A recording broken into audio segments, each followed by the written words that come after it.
The air in the Peloponnese is thick with the scent of wild thyme and the distant, rhythmic pulse of the Ionian Sea. Yet as our journey begins, we find ourselves tucked away from the salt spray in a quiet, stone-walled chamber. It is the deep midwinter of a time long forgotten, where the constellations hang like heavy silver ornaments in a velvet sky. Outside, the world is hushed by a blanket of frost that has settled upon the olive groves, turning every leaf into a delicate sculpture of ice. Inside, however, the atmosphere is one of profound, unshakable stillness. A single bronze lamp sits upon a cedarwood table, its flame a steady, golden teardrop that barely flickers, casting long, languid shadows against the walls of polished limestone. We are not here for the clamor of the forum or the sweat of the wrestling pits. Instead, we are here to observe the quietude of a legendary life, stripped of its noise and reduced to the simple, repetitive motions of existence. Imagine, if you will, the young Alcides, the soul we would later know as Hercules, sitting by a hearth that has been built with stones gathered from the Alpheos riverbed. Each stone is smooth, rounded by centuries of gentle water, and now they radiate a deep, penetrating heat that sinks into the marrow of the bones. The fire is not a roaring, congealed mass of sparks, but a disciplined, slow-burning collection of oak logs. The wood is seasoned and dry, and as it reaches its thermal peak, it releases a faint, earthy perfume, a mixture of ancient sap and the crispness of the winter air. There is a sound, very specific and very soft, of the wood fibers expanding and contracting. It is a microscopic crackle, a sound so subtle it serves as a metronome for the silence of the room. You can hear the minute hiss of a pocket of air escaping a log, a sound like a long, drawn-out shhh that invites the mind to settle, to decompress, and to sink into the soft cushions of the present moment. Hercules is currently engaged in a task of immense insignificance. Before him lies a collection of bronze arrowheads that require polishing. They are not for a hunt or a battle, they are simply objects that need care. He holds a small square of rough linen in his large, calloused hand. The texture of the linen is coarse, the weave visible to the eye, and as he rubs the metal, there is a rhythmic, hypnotic scritch-scritch sound. It is a sound of steady progress without urgency. He picks up an arrowhead. It is cold to the touch, a dull, tarnished brown. He applies a tiny drop of olive oil from a ceramic vial. The oil is thick and viscous, shimmering with a faint green hue.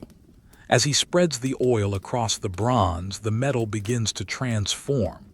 The tarnish gives way to a soft, muted glow. He moves his thumb in slow, circular motions, around the base, up the flute, toward the tip, which has been dulled for safety.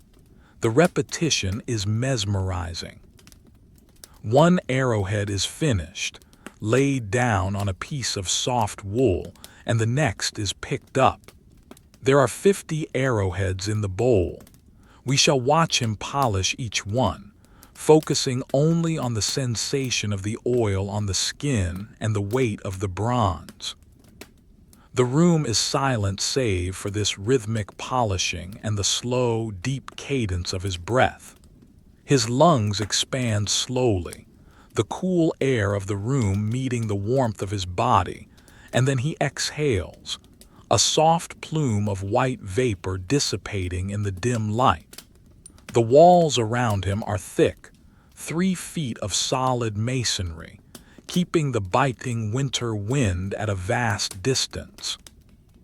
You can hear the wind outside, a low, mournful hum as it passes through the eaves of the roof, but it only serves to emphasize the absolute security of the interior. The wind is a ghost. The hearth is the reality. He pauses to adjust his cloak. It is made of thick, undyed sheep's wool, heavy and comforting.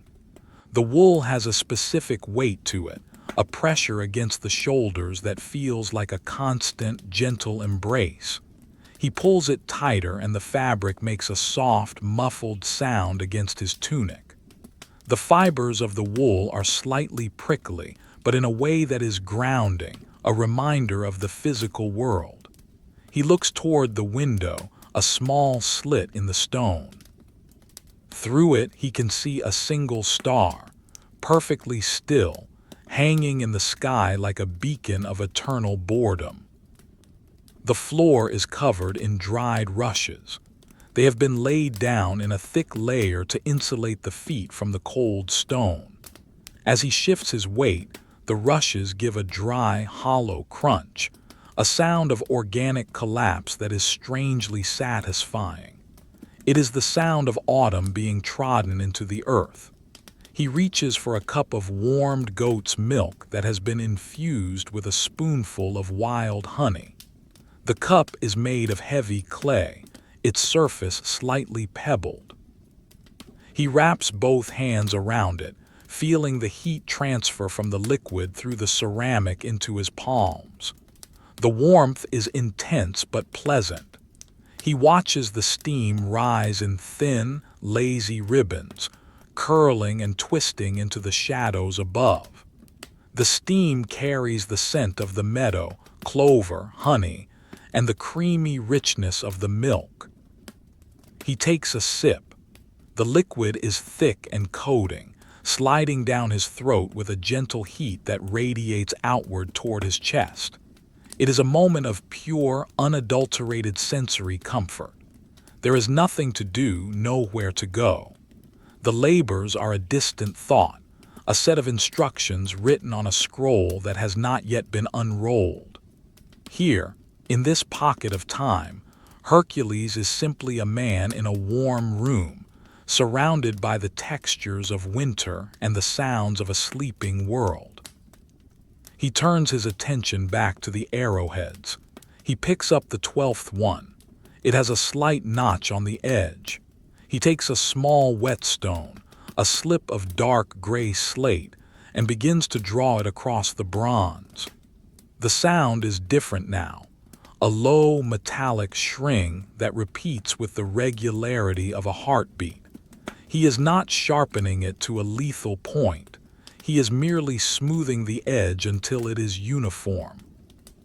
He feels the vibration of the stone against the metal, a tiny tremor that travels up his fingers and into his wrist.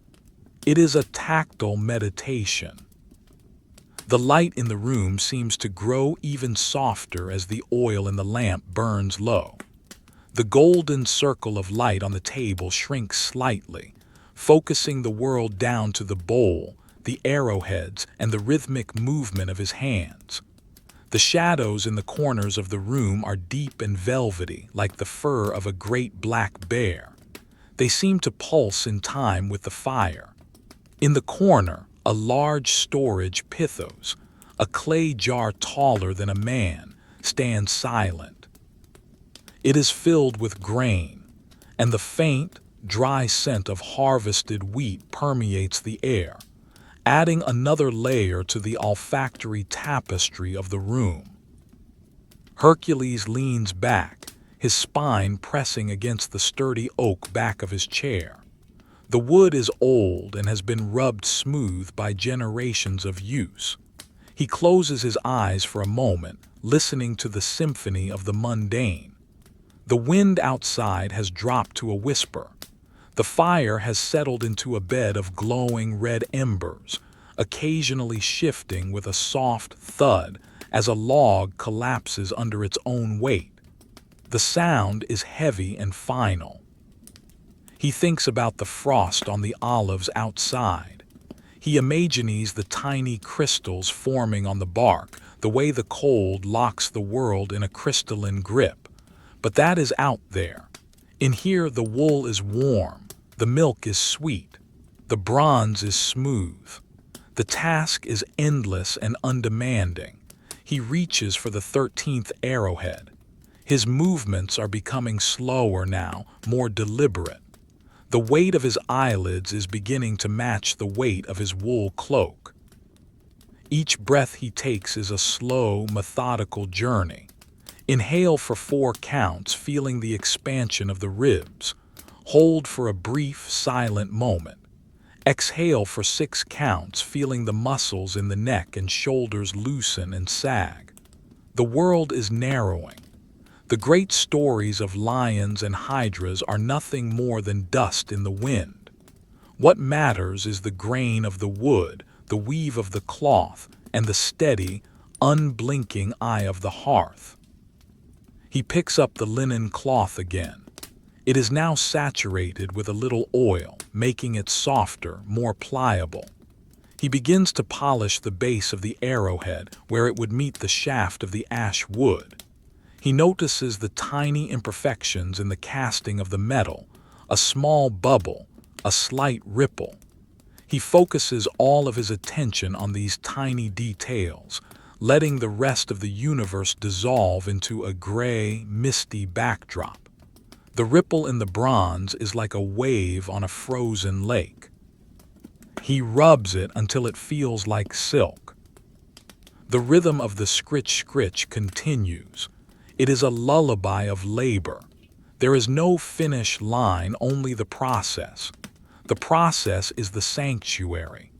As the night deepens, the cold outside becomes a myth, a story told to children.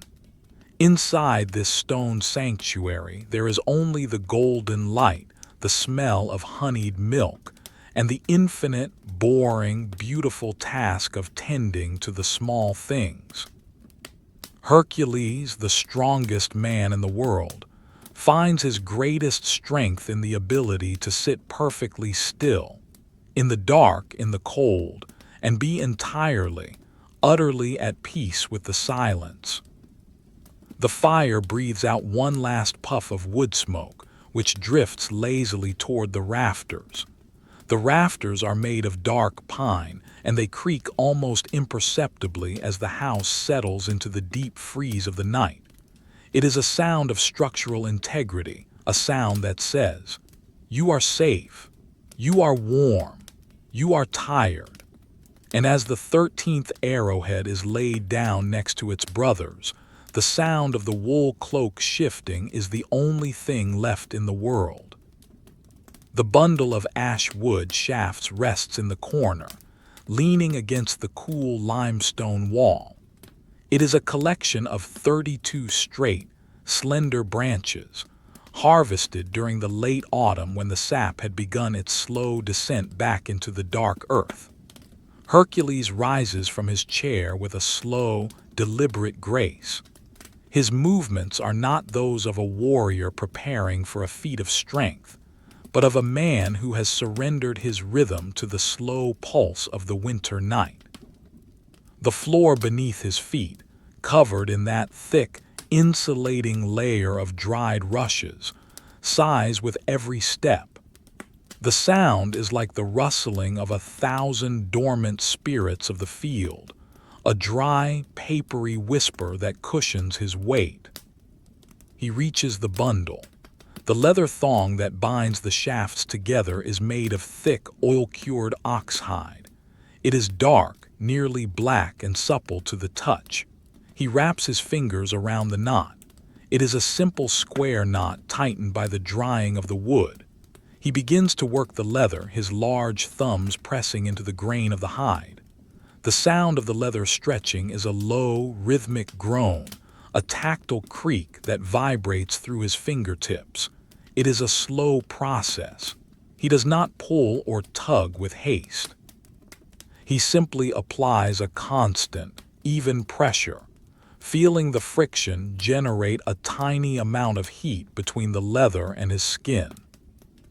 Eventually, the loop of the knot begins to yield. It opens like a heavy eyelid, and the tension in the bundle relaxes.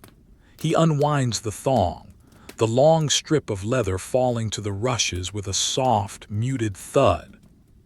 The ash shafts, no longer constrained, settle against one another with a delicate clatter, a sound like bone clicking against bone, or the teeth of a giant comb being brushed.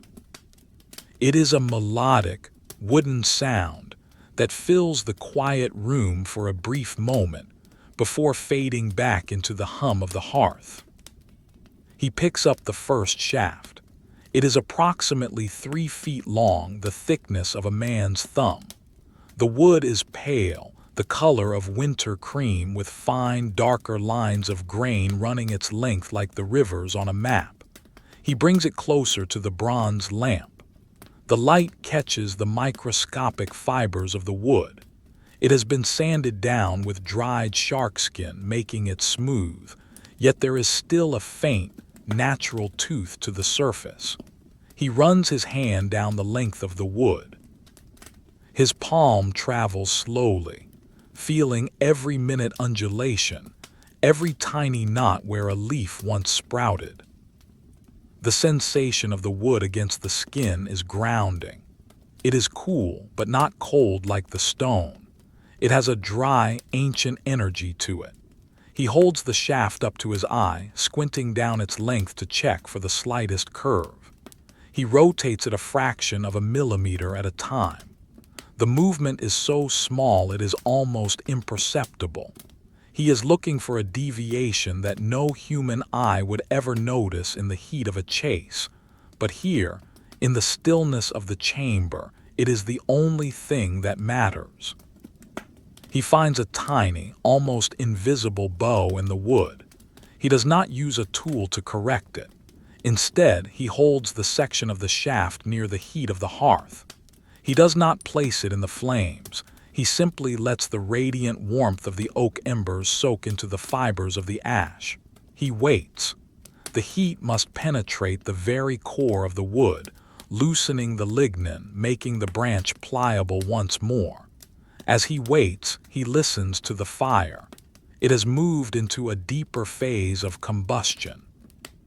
The logs have turned into glowing architectural landscapes.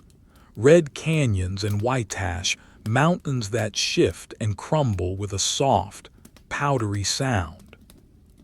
The smell of warming wood begins to rise from the shaft, a sweet, toasted aroma that mingles with the wood smoke and the faint scent of the honeyed milk. It is the smell of the forest being reborn in the heat. When the wood is sufficiently warm, Hercules places the shaft across his knee. He applies a gentle, steady pressure with his hands, counteracting the natural curve of the branch. He holds it there. The muscles in his forearms remain relaxed, though they are firm. He is not fighting the wood. He is persuading it. He stays in this position for several minutes, the only movement being the slow rise and fall of his chest and the occasional blink of his eyes. The silence of the room is so profound that he can hear the blood moving in his ears, a low, rhythmic whoosh that matches the pace of the winter wind outside. The wind has found a new crevice in the stonework, creating a tiny, flute-like whistle that is barely audible. It is a lonely sound, but it only reinforces the profound sense of sanctuary within the walls. Here, there is no cold. There is no hunger. There is only the ash wood, the heat, and the slow correction of a curve. He releases the pressure. The shaft is now perfectly straight, a line of pale light in the dim room. He places it down on a separate pile, a new collection of perfected objects. The sound of the wood hitting the rushes is a soft, cushioned whump. He reaches for the second shaft. This one is slightly heavier, denser. The grain is tighter, indicating it grew on the north side of a hill where the wind was harsher and the growth was slower. He appreciates this history. He spends a long time simply holding it, feeling the weight of the years it took for this branch to form. He notices a small patch of remaining bark near one end. He picks up a small scraper made from a piece of obsidian, the volcanic glass dark and shimmering like a frozen pool of water. He begins to flake away the bark. The sound is a crisp, clean tink scrape. Tiny shavings of bark, thin as a bee's wing, curl away and fall onto his lap. They are brown and brittle. He focuses on the line where the bark meets the pale wood, moving the scraper with the precision of a jeweler. He is not in a hurry. If it takes an hour to remove this one patch of bark, then that is how the hour will be spent. The repetitive motion of the scraping is hypnotic. The tink scrape becomes a mantra. His mind begins to wander through the landscape of his own memory, but only the quiet parts. He thinks of the way the dew looks on the lion's ear flowers in the early morning. He thinks of the sound of a mountain stream as it flows over moss-covered granite. He thinks of the way the sun feels when it hits a stone wall in the late afternoon, warming the rock until it becomes a heat sink for the night. The second shaft is finished. He lays it next to the first. They are twins now, aligned in their perfection. He reaches for the third. This one is lighter, almost airy. As he picks it up, a small cloud of dust motes is disturbed. They dance in the beam of the lamp light, swirling in slow, chaotic orbits. He watches them. To a man in a hurry, they are invisible. To Hercules, in this moment, they are a galaxy. He follows a single mote as it rises on a current of warm air, loops over the table, and slowly descends toward the bowl of arrowheads. Its journey takes nearly a minute. He waits until it has settled before he begins work on the third shaft. The night is progressing, but time has lost its edge. It is no longer a spear, but a wide, slow-moving river. The lamp oil is perhaps halfway gone. The flame is steady, a small beacon of domesticity. Hercules feels the heavy wool of his cloak pressing against his back, a comforting weight that keeps his spine straight. The warmth from the hearth has moved through the room, creating a pocket of air that is thick and drowsy. He picks up the leather thong again just to feel its texture. He rubs a bit of tallow into the hide to keep it from cracking. The tallow is white and waxy, smelling faintly of the farm. As he works it into the leather, his fingers become slick and shiny. The leather darkens, soaking up the fat, becoming even more silent, even more supple. This is the maintenance of life.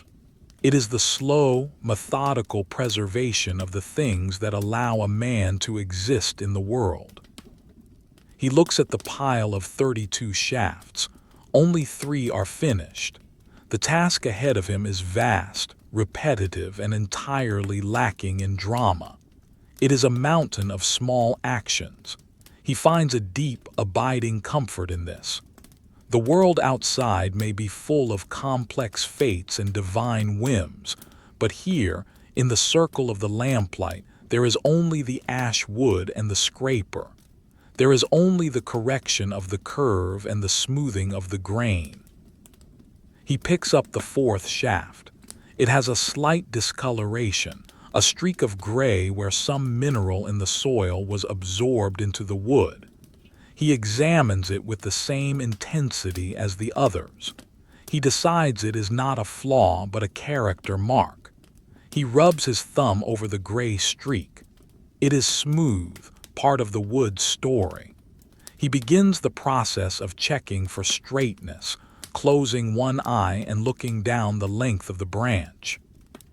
The tip of the wood points toward the far wall, where a tapestry of heavy wool hangs to block out drafts.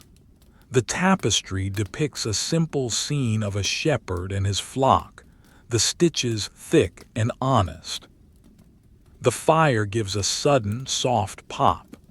A single spark flies out and lands on the stone hearth, where it glows brightly for a second before fading into a tiny black speck. Hercules watches the spot where it landed long after the light has gone.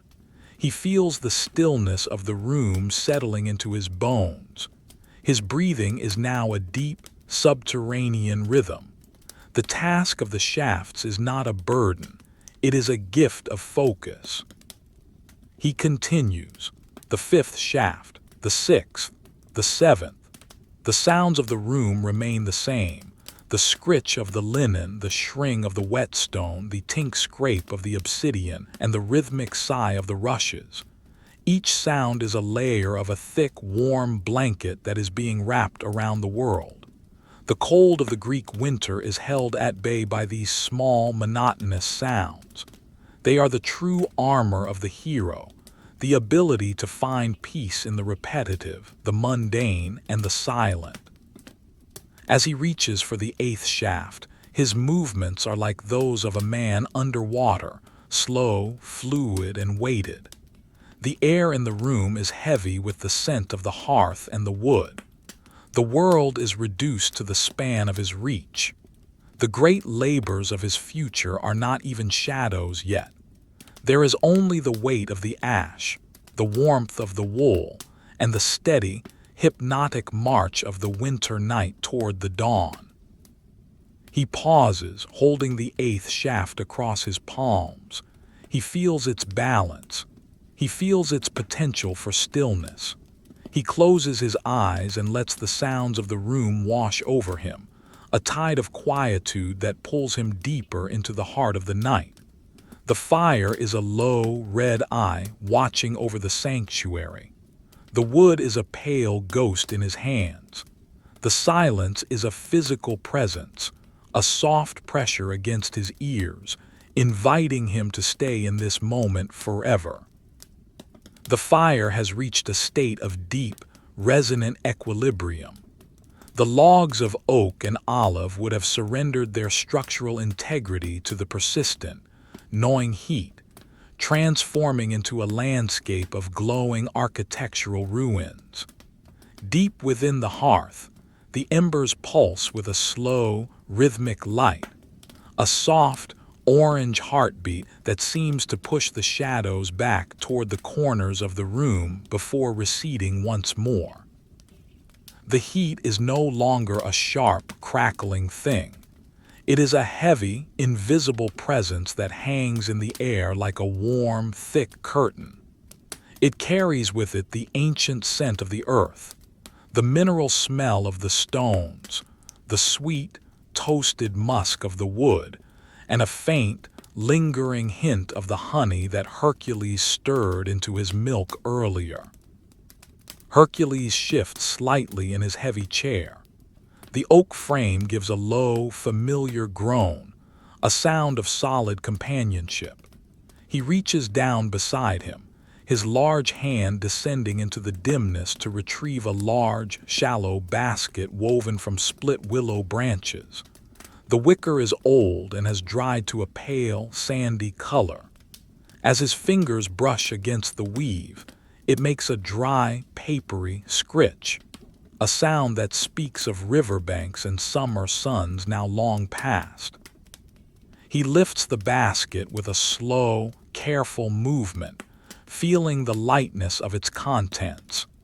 It is filled to the brim with feathers, gray goose feathers, collected during the molting season when the birds gathered by the reeds of the Stymphalian lake. He places the basket on the cedarwood table, next to the row of straightened ash shafts and the bowl of polished bronze arrowheads. The arrival of the feathers changes the acoustics of the room. They are so light, so numerous, that they seem to absorb what little sound remains.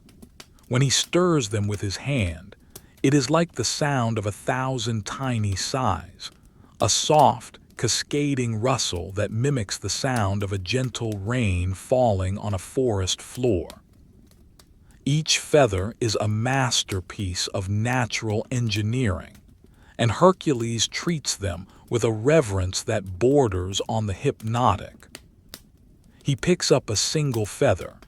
It is a primary flight feather from the left wing of a great gray goose. It is approximately 10 inches long, its rachis, the central shaft, a translucent, ivory-colored tube that tapers to a fine, flexible point. He holds it up to the golden light of the bronze lamp. The light passes through the barbs of the feather, revealing a complex, microscopic lattice. The color is not a flat gray, but a shifting tapestry of slate, charcoal, and a faint, iridescent silver that appears only when the feather is angled just so. He begins the process of sorting. This is a task that requires no strength, only an infinite amount of patience and a steady hand.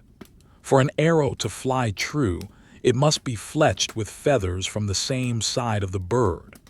A left-wing feather creates a specific clockwise spin. A right-wing feather creates a counterclockwise spin. To mix them would be to invite chaos into the flight. And so, Hercules begins to separate the left from the right. He takes a feather from the pile. He runs his thumb and forefinger along the length of the barbs, feeling the way they zip together. The sound is a microscopic zip, a tactile vibration that he can feel more than hear. He looks at the natural curve of the quill. This one curves to the left. He places it in a neat pile on the left side of the table. He reaches back into the basket. The next feather is smaller, fluffier at the base with soft, white down that catches the air and dances between his fingers. He spends a moment simply watching the down move in the imperceptible currents of the room. It is a slow, chaotic ballet. He identifies it as a right-wing feather and places it on the right. The repetition of this task is a powerful sedative.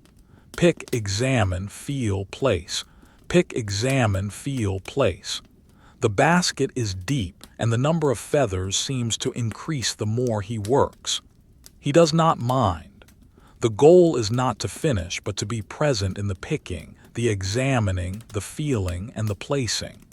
His mind drifts to the geese themselves, large, heavy birds that moved with a surprising grace through the winter sky. He imagines the cold wind against their wings, the sound of the air rushing through these very feathers. But here, in this room, the wind is a distant memory, and the feathers are static, warm, and safe. After some time, he has two significant piles. The left-wing feathers are a slightly darker shade of gray, perhaps from an older bird. He decides to focus his attention on these. He picks up a small, curved bronze knife from the table. The blade is short and incredibly sharp, the edge having been honed on the same slate whetstone he used for the arrowheads. He holds the knife with the delicacy of a scribe holding a quill. The next step is to prepare the quill for mounting. He takes a left-wing feather and lays it flat on a piece of smooth, dark hardwood. He must split the central rachis down the middle to create a flat surface that will sit flush against the ash shaft. He positions the blade at the base of the quill. He does not press down with force. He lets the weight of the bronze and the sharpness of the edge do the work. The sound is a crisp, hollow snip-crack as the quill yields. It is a very specific sound, the sound of a hollow structure being opened. He draws the knife slowly along the length of the feather. The blade moves with a steady, rhythmic hiss against the wood. He feels the resistance of the quill change as it tapers toward the tip. He must be careful not to slice through the barbs, keeping the cut perfectly centered. When he reaches the end, the feather falls into two halves. He discards the inner half and keeps the outer, more rigid side. He then takes the blade and carefully scrapes away the pith from the inside of the split quill. The pith is white and spongy, coming away in tiny, weightless flakes that drift down to the rushes on the floor. He repeats this for the next feather. Snip, crack, hiss, scrape. The shavings of the quills begin to accumulate on the table, looking like a small drift of summer snow. The sound of the scraping is rhythmic and monotonous, a low SHRRP, SHRRP, SHRRP that fills the silence between his breaths. He is creating a rhythm, a heartbeat for the room. Every movement is calculated to be as quiet as possible, as if he is afraid to wake the very air around him. The lamp oil has burned down a little further, and the light is now a deep, burnished amber.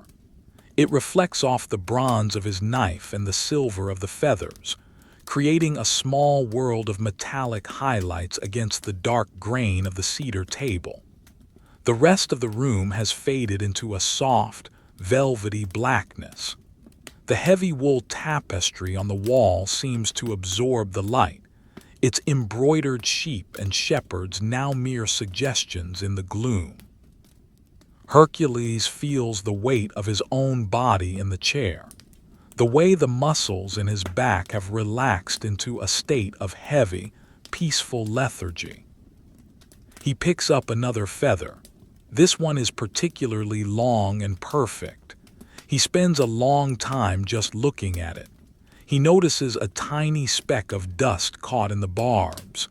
He blows on it, a soft, controlled puff of air. The dust mote flies away, and the barbs of the feather ripple like the surface of a pond. He watches the ripple move from the base to the tip and then settle back into stillness. It is the most interesting thing that has happened in the last 20 minutes, and he finds it deeply satisfying. He returns to the splitting and scraping. The pile of prepared fletchings grows. Each one is a sliver of gray and white, ready to be bound to the ash. He thinks about the thread he will use later, fine waxed linen thread that will be wrapped in tight, overlapping spirals. But that is a task for later. For now, there is only the split, the hiss, and the scrape. The wind outside has shifted. It no longer whistles through the eaves, but has become a low, steady thrum against the thick limestone walls. It is the sound of the world trying to get in, and failing. The thickness of the stone is a promise of safety. Hercules feels the contrast between the freezing, dark Greek night and the warm, amber sanctuary of his chamber. He feels the warmth of the fire on his shins, the weight of the wool cloak on his shoulders, and the delicate texture of the goose feathers in his hands. His eyes are becoming heavy. He blinks slowly, the movement of his eyelids feeling like the closing of heavy curtains. He watches the flame of the lamp. It is a tiny, steady flame, untroubled by any draft. It seems to be the only thing in the universe that is moving. He focuses on the very tip of the flame where the gold turns to a faint, ghostly blue. He breathes in the scent of the room, the wood smoke, the wax, the dry feathers, and the cold stone. It is a balanced, peaceful scent. He reaches for the next feather. His movements are slower now, the transitions between picking and cutting becoming seamless and dreamlike. He is no longer Hercules, the hero of 1,000 tales. He is simply a man, sitting in the dark, preparing feathers for a journey that has no destination. The task is the destination. The boredom is the reward. The shadows on the wall move slightly as the fire settles. A large, dark shape, the shadow of his hand, expands and contracts against the limestone. It looks like a great wing beating slowly in the gloom. He watches the shadow for a while, fascinated by its simplicity. Everything in the room is simple. Everything is honest. The wood is wood. The stone is stone. The feathers are feathers. He finishes preparing the 12th fletching. He lays it down with the others. They are perfectly aligned, a row of gray ghosts on the dark wood of the table. He takes a moment to smooth his hand over the pile. The feathers are incredibly soft, yet they have a structural strength that is surprising. They feel like silk, but a silk that has been tempered by the sky. He leans back, letting his head rest against the tall back of the oak chair. He closes his eyes and listens. He hears the low hum of the wind. He hears the slow, rhythmic thump-thump of his own heart. He hears the infinitesimal pop of a cooling ember. He hears the silence. It is a deep, heavy silence that sits on the room like a layer of dust. It is a silence that invites sleep, a silence that says the world is at rest, and so should he be. But there are still feathers in the basket. There is still work to be done in the kingdom of the mundane. He opens his eyes, picks up the knife, and reaches for the 13th feather. The cycle begins again. The snip-crack of the quill, the hiss of the blade, the scrape of the pith, the soft rustle of the barbs. It is a lullaby of labor, a song sung in the key of boredom, and it is the most beautiful thing he has ever heard. The night stretches on, vast and empty, and Hercules remains in his circle of light, a weaver of small, unimportant things, perfectly content in the slow, hypnotic march toward the morning. The night has deepened into that profound, velvet silence that exists only in the coldest hours of a winter's watch. In the corner of the room, a small bronze tripod sits nestled within the periphery of the hearth's warmth. Upon this tripod rests a diminutive pot, also of bronze, which has begun to emanate a scent that is both sharp and comforting, the concentrated essence of a sun-drenched pine forest. This is the resin, the lifeblood of the mountain trees, gathered during the height of the summer, and now being called upon to serve a new, quieter purpose. Hercules leans forward, his shadow stretching long and thin across the limestone floor, and picks up a small stirring rod made from a stripped twig of laurel wood. The resin in the pot is currently in a state of transition. At the edges, where the bronze is warmest, it has melted into a translucent, amber-colored liquid that clings to the sides of the vessel like liquid gold. In the center, a few solid nodules remain, opaque, crystalline lumps that resist the heat with a stubborn, silent persistence. Hercules begins to stir. The motion is agonizingly slow, a gentle, circular path that coaxes the solid into the liquid. The sound is almost non-existent, a faint, viscous slush as the rod moves through the thickening sap. It is the sound of time itself being stirred, a slow-motion whirlpool in a tiny bronze sea. He watches as a single bubble forms at the bottom of the pot. It rises with excruciating slowness, fighting against the density of the resin. It is a perfect, spherical pearl of air. When it finally reaches the surface, it does not pop with a sharp sound. Instead, it expands, stretches the surface of the amber liquid into a thin, shimmering film, and then gently sighs as it collapses. The scent of pine intensifies for a brief second, a bright, resinous note that cuts through the heavy smell of the oak smoke and the wool of his cloak. He continues to stir, his eyes fixed on the golden vortex, finding a deep, meditative peace in the repetitive resistance of the liquid. Once the resin is entirely smooth, free of any lumps or impurities, he moves the tripod a few inches further from the direct heat of the embers. The resin must remain fluid, but it must not boil. It needs to reach a state of perfect, honey-like consistency. Hercules watches the way the liquid settles, the surface becoming a mirror that reflects the flickering orange light of the hearth. It is a miniature world of warmth and light, contained within a circle of bronze no larger than the palm of his hand. He turns his attention now to a small wooden spool that has been resting on the table. Around it is wound a significant quantity of linen thread.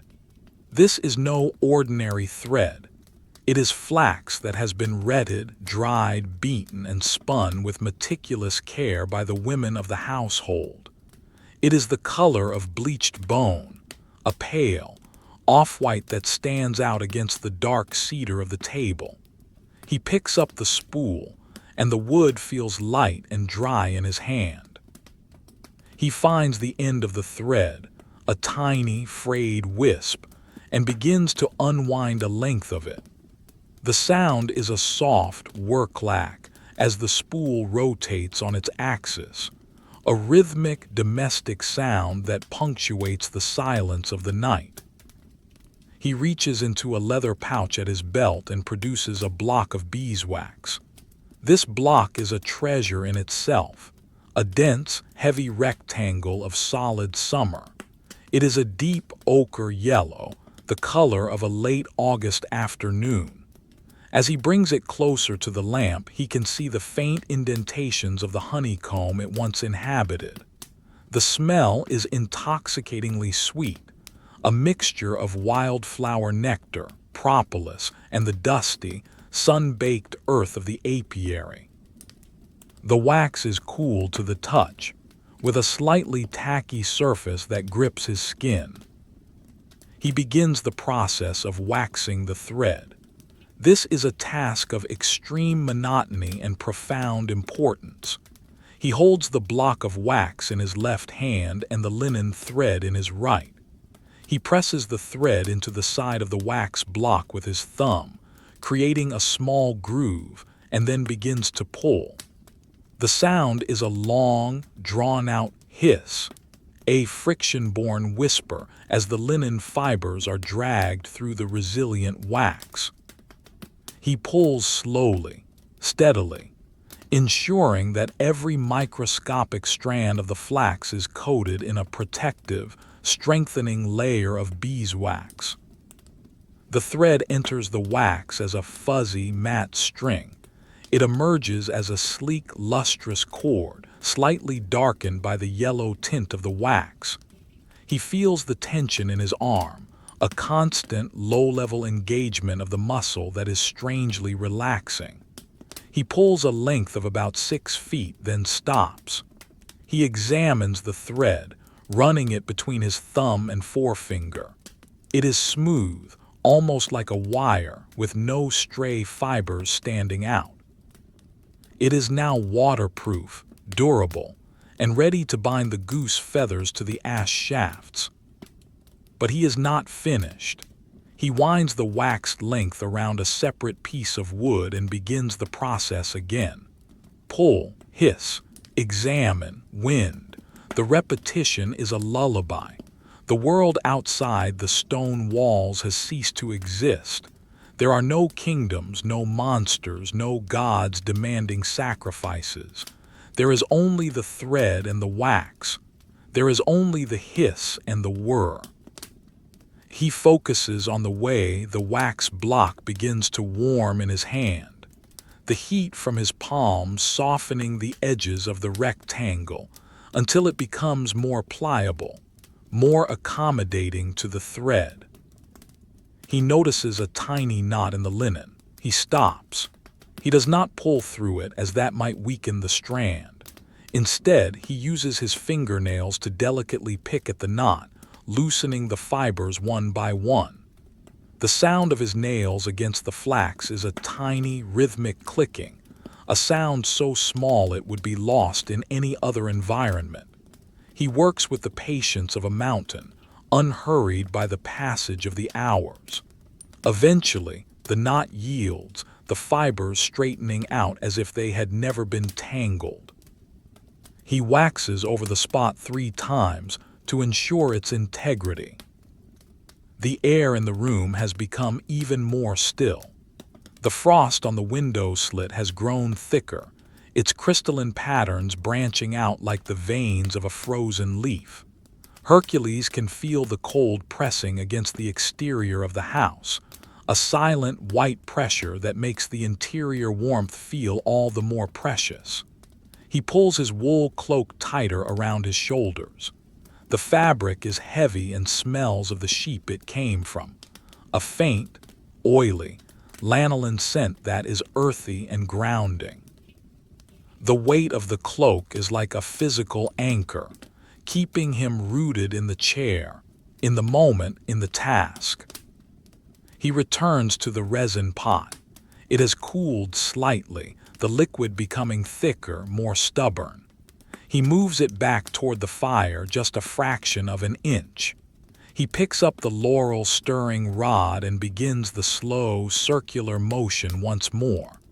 The resin is now a deep, burnt orange, nearly the color of the embers themselves. As he stirs, he watches the way the liquid clings to the wood. When he lifts the rod, the resin forms a long, shimmering thread that stretches and thins until it is almost invisible before finally breaking and recoiling back into the pot with a soft plip. He does this several times, fascinated by the surface tension and the way the light plays across the descending strand. The fire breathes. A log of olive wood which has been smoldering for hours finally gives way. It cracks down the center with a muffled thump, sending a small fountain of sparks up the chimney. They are like tiny, short-lived stars, burning brightly for a heartbeat before vanishing into the soot. Hercules watches them, his hand paused on the thread. The movement of the sparks is chaotic, a stark contrast to the ordered, rhythmic tasks of his evening. He waits until the last spark has faded before returning to his waxing. The spool of linen is now half empty. The pile of waxed thread is growing, a tangled nest of golden white cord that sits on the table like a sleeping animal. He begins to count the lengths he has prepared. 1, 2, 3.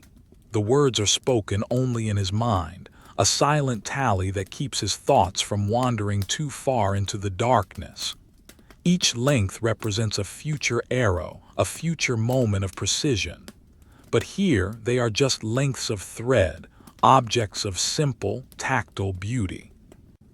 He feels a slight stiffness in his fingers. He pauses, laying the wax and the thread down on the cedar wood. He opens and closes his hands, watching the way the skin stretches over his knuckles. His hands are large, powerful, designed for great deeds, yet they are performing the most delicate of dances. He rubs his palms together, the friction creating a soft shrub sound. The warmth is pleasant. He reaches for the cup of goat's milk again, but it has grown cold. He doesn't mind. He takes a small sip, the cold sweetness of the honey coating his tongue. It is a different sensation, a refreshing break from the warmth of the room. The shadows on the wall have shifted as the lamp oil continues to burn. The flame is smaller now, a tiny, intense point of light that casts even more dramatic shadows.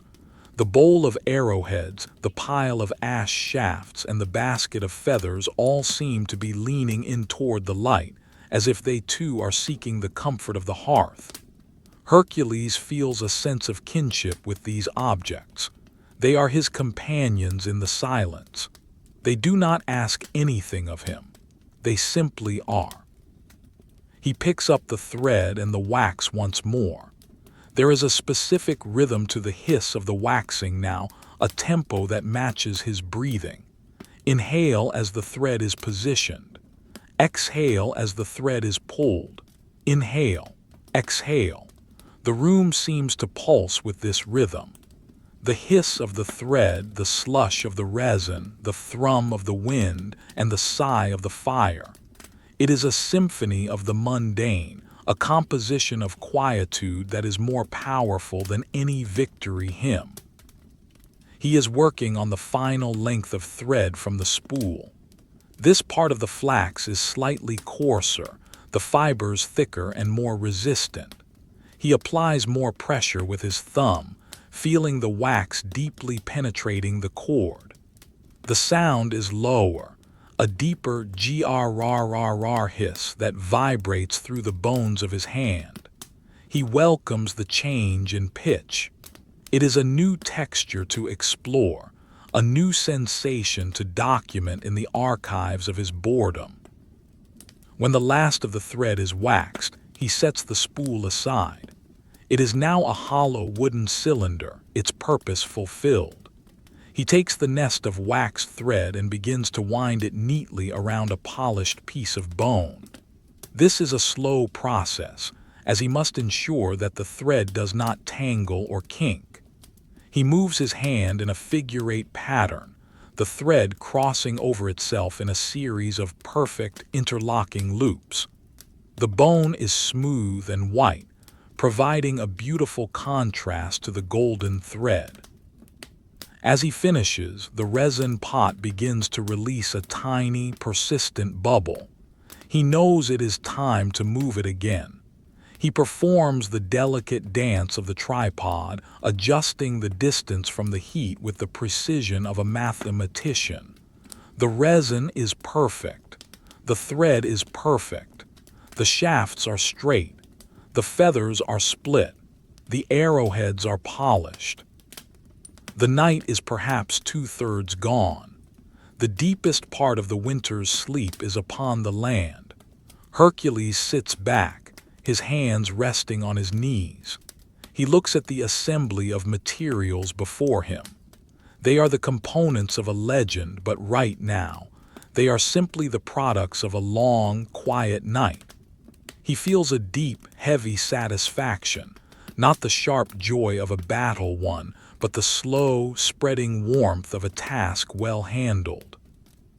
He closes his eyes and lets the scent of pine and beeswax wash over him, a fragrant blanket that tucks him into the heart of the silence.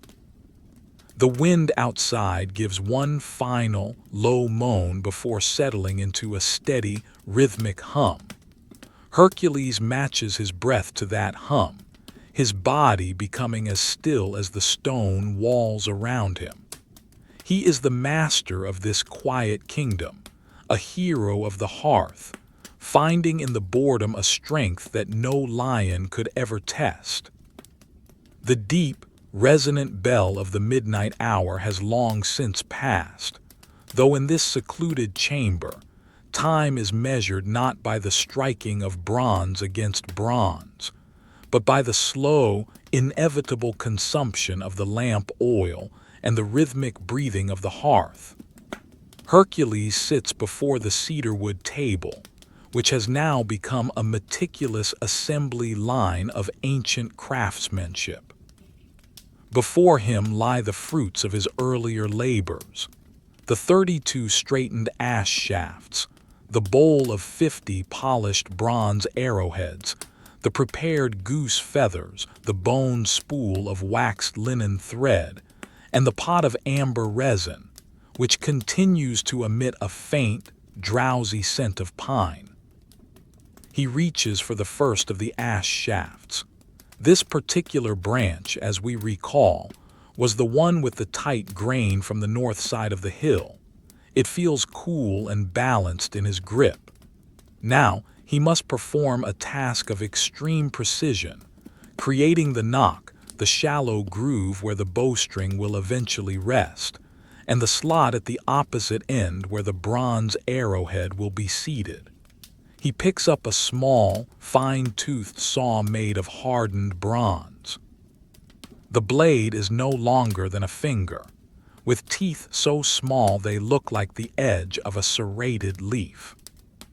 He positions the shaft against a wooden block. He begins to saw. The sound is a delicate, rhythmic shhhshhhshhh, a dry, powdery friction that vibrates through the wood and into his palm. It is not a harsh sound. It is the sound of a secret being whispered. Tiny, pale grains of sawdust begin to accumulate on the dark cedar table, forming a miniature dune of ash wood. He moves the saw with incredible control, ensuring the cut is perfectly centered. If it were even a hair's breadth to the left or right, the arrow would fishtail in the air. But here, in the stillness, there is no room for error, only for the slow, hypnotic repetition of the stroke. Once the slot is deep enough, exactly half the length of his thumb's first joint, he sets the saw down. The sound of the bronze hitting the table is a soft, musical clink. He then picks up a small, needle-like file. He uses it to smooth the interior of the cut. The sound changes to a low, metallic grrrrr, a tiny, resonant growl that feels like a cat purring in the palm of his hand. He works the file back and forth, rounding the edges of the knock so that the bowstring will not be frayed by any stray splinters. He blows away the remaining dust, a soft, focused PFFFT, and watches the white motes vanish into the shadows. Now comes the marriage of wood and metal. He takes one of the polished arrowheads from the bronze bowl. It is cold, heavy, and smooth. He looks at the tang, the narrow projection at the base of the arrowhead designed to fit into the wood. He then reaches for the pot of resin. The resin has reached a state of perfect viscosity. It is thick and sluggish, like mountain honey in winter. He dips the tip of a small laurel twig into the liquid and draws out a shimmering, golden globule. He applies the resin to the interior of the slot he just carved. He watches as the liquid coats the pale ash wood, turning it a deep, translucent gold. The smell of pine is suddenly much stronger, a bright medicinal scent that clears the mind. He then presses the bronze tang into the slot. The fit is tight. He has to apply a steady, increasing pressure with his thumb. As the metal slides into the wood, there is a tiny, wet squish as the excess resin is displaced. It is a satisfying, final sound. The arrowhead is now seated, but it is not yet secure. He picks up the bone spool of waxed linen thread. He finds the end and holds it against the shaft, just below the base of the bronze. He begins to wrap. This is a motion he has performed thousands of times, yet he approaches it as if it were the first. His right hand rotates the ash shaft while his left hand maintains a constant, unyielding tension on the thread. The sound is a low, rhythmic thrum-thrum-thrum, the sound of the waxed cord biting into the wood. He wraps in tight, overlapping spirals, moving upward toward the bronze. The thread, coated in yellow beeswax, looks like a golden serpent coiling around the pale ash. He ensures that each wrap is perfectly adjacent to the last, with no gaps and no overlaps. The pressure must be uniform. He feels the resistance of the wood, the way the thread compresses the fibers of the ash, locking the bronze tang into an eternal embrace. When he reaches the base of the arrowhead, he reverses the direction, wrapping back down over the first layer. This creates a crosshatch pattern, a microscopic lattice of strength. The repetition is profoundly boring, and in that boredom, there is a deep sense of safety. The world outside may be governed by the whims of the gods, but here, the tension of the thread is governed only by the steady pulse of Hercules' own heart. He finishes the wrap and ties it off with a series of interlocking half-hitches. He uses a tiny drop of the warm resin to seal the knot. The resin hardens almost instantly in the cool air of the room, turning into a hard, amber bead that gleams in the lamplight. He holds the half-finished arrow up. It is now a single entity: wood, metal, resin, and thread. He balances it on his index finger, finding the center of gravity. It rests there, perfectly still, a horizontal line of intent in the vertical world of the room. He spends a long time simply looking at it, appreciating the way the bronze reflects the orange glow of the embers, and the way the waxed thread has a slight, oily sheen. He sets the arrow down in a new pile, the assembled pile. The sound of it hitting the rushes is a soft, muffled clack thud. He reaches for the second shaft.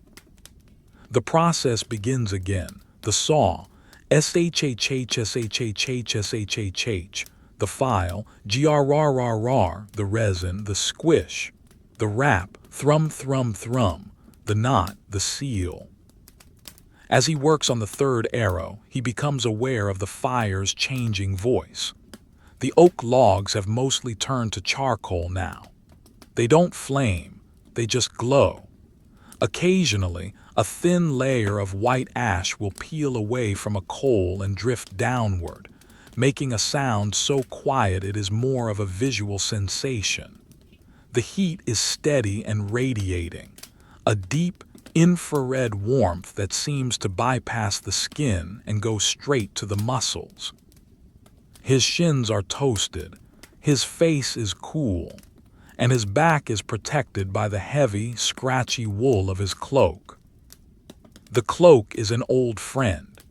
He feels the way it settles around his shoulders, the weight of it a constant reminder of his physical presence. He can feel the individual fibers of the wool pressing against his tunic. Every time he moves his arm to wrap the thread, the cloak shifts with a soft, muffled rustle, the sound of a large, sleeping animal turning in its burrow. He is on the fifth arrow now. The rhythm has become so ingrained that his hands seem to move of their own accord. He finds himself focusing on the smallest of details. He notices that the resin in the pot is developing a tiny skin on the surface. He uses the stirring rod to break it, watching the way the skin folds and disappears back into the liquid. He notices the way a single drop of wax has fallen onto the table and hardened into a perfect yellow hemisphere. He touches it with his fingernail. It is smooth and slightly yielding. The wind outside has entered a period of exhaustion. It no longer thrums against the walls but merely breathes, a low, intermittent sigh that comes and goes like the tide. The frost on the window has formed a shape that looks vaguely like a cedar branch. Hercules watches it for a moment, wondering how the cold can create such intricate beauty with nothing but water and air.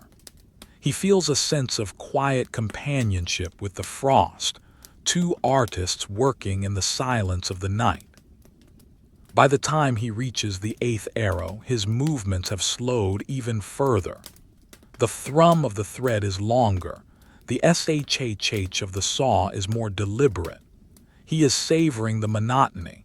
He thinks about the grain of the wood in the eighth shaft. It has a slight swirl near the middle, a place where a small branch was pruned away years ago. He runs his thumb over the swirl.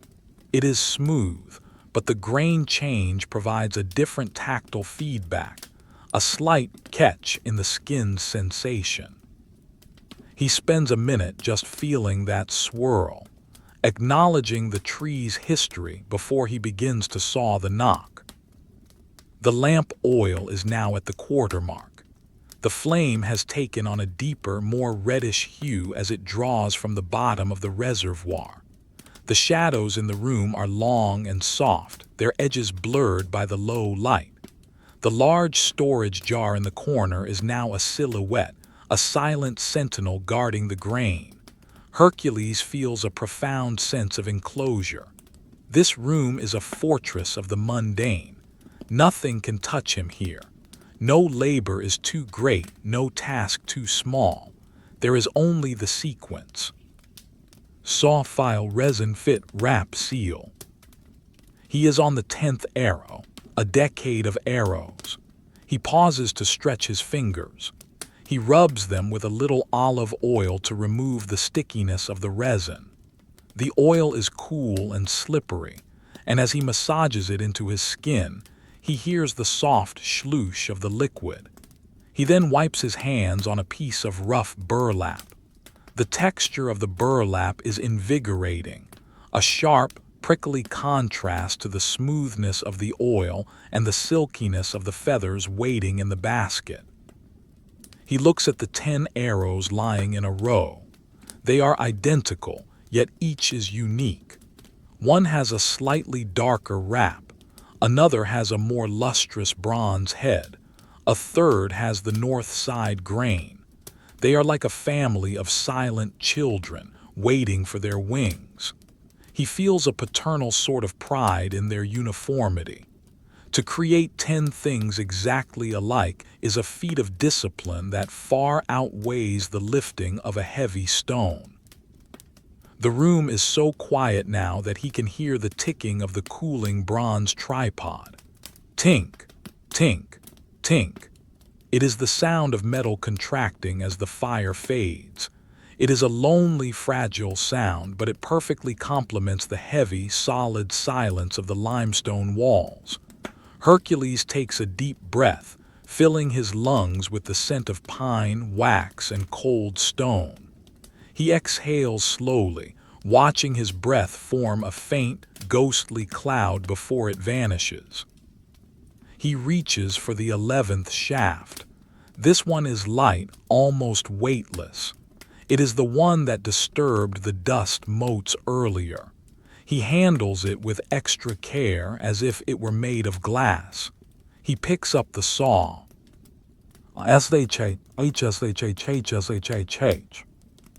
The cycle continues. The night remains vast. The work remains small. And Hercules, the man of infinite strength, finds his peace in the infinite repetition of the tiny, the boring, and the beautiful. The transition from a simple shaft of wood to a guided instrument of flight is a process that requires the utmost stillness of mind. Hercules now sits before his collection of 10 assembled arrows, their bronze heads gleaming like silent, watchful eyes in the amber light of the dying hearth. Beside them lies the basket of prepared goose feathers, those delicate, split slivers of gray and silver, and the bone spool of waxed linen thread. The resin pot, though moved further from the embers, still holds its heat, its contents a thick, viscous pool of captured sunlight. The air in the room has grown heavier, cooler at the edges, but remains intensely cozy within the golden circle of the lamp. He picks up the first arrow. He holds it horizontally, rotating it slowly between his palms. The sound of the dry ash wood against his calloused skin is a soft, papery shrr. He is looking for the exact placement for the fletching. An arrow requires 3 feathers, spaced perfectly at 120 degrees around the circumference of the shaft. To the uninitiated, this is a matter of guesswork. To Hercules, in the meditative silence of the winter night, it is a matter of geometry and feeling. He takes a small piece of charcoal, no larger than a grain of wheat, and makes 3 microscopic dots on the pale wood, just above the waxed binding of the knock. The scritch of the charcoal against the ash is a tiny, brittle sound that seems to echo in the profound quiet. He then reaches for the resin. He uses a fresh sliver of wood to pick up a tiny, glistening bead of the pine sap. He applies a thin, even line of the resin along the first charcoal mark. The liquid is so thick that it does not run. It sits upon the wood like a translucent ridge of amber. He selects a left-wing feather from his pile. He holds it by the very tip of the quill, feeling its near weightlessness. He lowers it toward the resin. This is a moment of extreme focus. He must align the split quill perfectly with the line of sap. As the feather touches the resin, there is no sound, only a tactile tack, a microscopic bond being formed. He holds it there for a count of 20 breaths. He listens to the rhythm of his own lungs, the slow in and out serving as his only clock. The resin begins to set, the cooling air of the room turning the liquid into a solid grip. He repeats the process for the second feather, then the third. He rotates the shaft, checking the angles. He holds the arrow up to his eye, looking down the length of the shaft from the knock toward the arrowhead. The feathers stand out like the vanes of a silent windmill. They are not yet secured, only held by the grace of the resin. He notices that the third feather is a fraction of a millimeter out of alignment. He does not panic. There is no room for urgency here. He simply uses the warmth of his thumb to soften the resin just enough to nudge the feather into its rightful place. The sensation of the resin's resistance giving way under the heat of his skin is a subtle, satisfying transition. Now comes the final binding. He picks up the bone spool of waxed thread. He must secure the front and back of the feathers to ensure they never peel away. He starts at the rear near the knock. He traps the end of the thread against the wood and begins to rap. Thrum, thrum, thrum. The sound of the waxed linen biting into the goose quills is a different texture than before. It is a muffled, organic sound, the thread compressing the hollow quills against the solid ash. He raps 10 times at the base, the thread creating a small, golden collar. Then, with a steady hand, he begins to spiral the thread through the barbs of the feathers. This is the most delicate part of the entire night's work. He must guide the thread between the individual fibers of the goose feathers without crushing or matting them. He uses a small bronze needle to part the barbs, creating a tiny path for the thread to follow. The sound is a series of microscopic zips as the thread passes through the feather. It is a rhythmic, hypnotic melody, zip, thrum, zip, thrum. He works his way to the front of the fletching. Here, he creates another 10 raps, forming a matching collar that streamlines the transition from the wood to the feathers. He ties it off with a series of intricate, flat knots. He uses a tiny drop of resin to seal the thread, then uses his fingernail to smooth the amber bead until it is flush with the binding. The arrow is now fletched. He holds it up and gives it a gentle flick with his finger. The feathers vibrate with a low, musical hum, a sound of structural integrity and balance. The fire in the hearth has settled into a deep crimson glow. The architectural ruins of the oak logs have collapsed into a bed of fine, white ash that looks like fallen snow. Occasionally, a pocket of trapped gas in the charcoal will release a tiny pip, a sound like a distant bird call. The room is so still that Hercules can hear the cooling of the bronze lamp, the metal contracting with a series of infinitesimal tinks. He feels a deep, heavy sense of peace. The task of fletching the first arrow has taken nearly an hour, and he has 9 more to go. This realization does not bring weariness but a profound comfort. The night is long and the work is predictable. He picks up the second arrow. This one has the slight gray streak in the wood, the character mark he noted earlier. He applies the charcoal dots. Scritch, scritch, scritch. He applies the resin. He selects the feathers. He feels the tack. As he waits for the resin to set, he looks toward the heavy wool tapestry on the far wall. The shadows of the fletched arrow in his hand are cast against the woven scene of the shepherd. The shadow feathers look like great, silent wings, hovering over the embroidered sheep. He thinks about the sheep that provided the wool for his cloak. He imagines them huddled together in a stone fold, their thick fleeces pressing against one another, their breath rising in communal clouds of steam. He feels a sense of gratitude for the warmth they provide. He pulls his cloak tighter. The wool is scratchy against his neck, but it is a good scratch, a sensation that reminds him he is alive, warm, and protected from the freezing Greek night. The weight of the cloak is a constant, grounding force, a heavy blanket that keeps the world at bay. He begins the spiral wrap on the second arrow. Zip, thrum, zip, thrum. His movements are becoming more fluid, more automatic.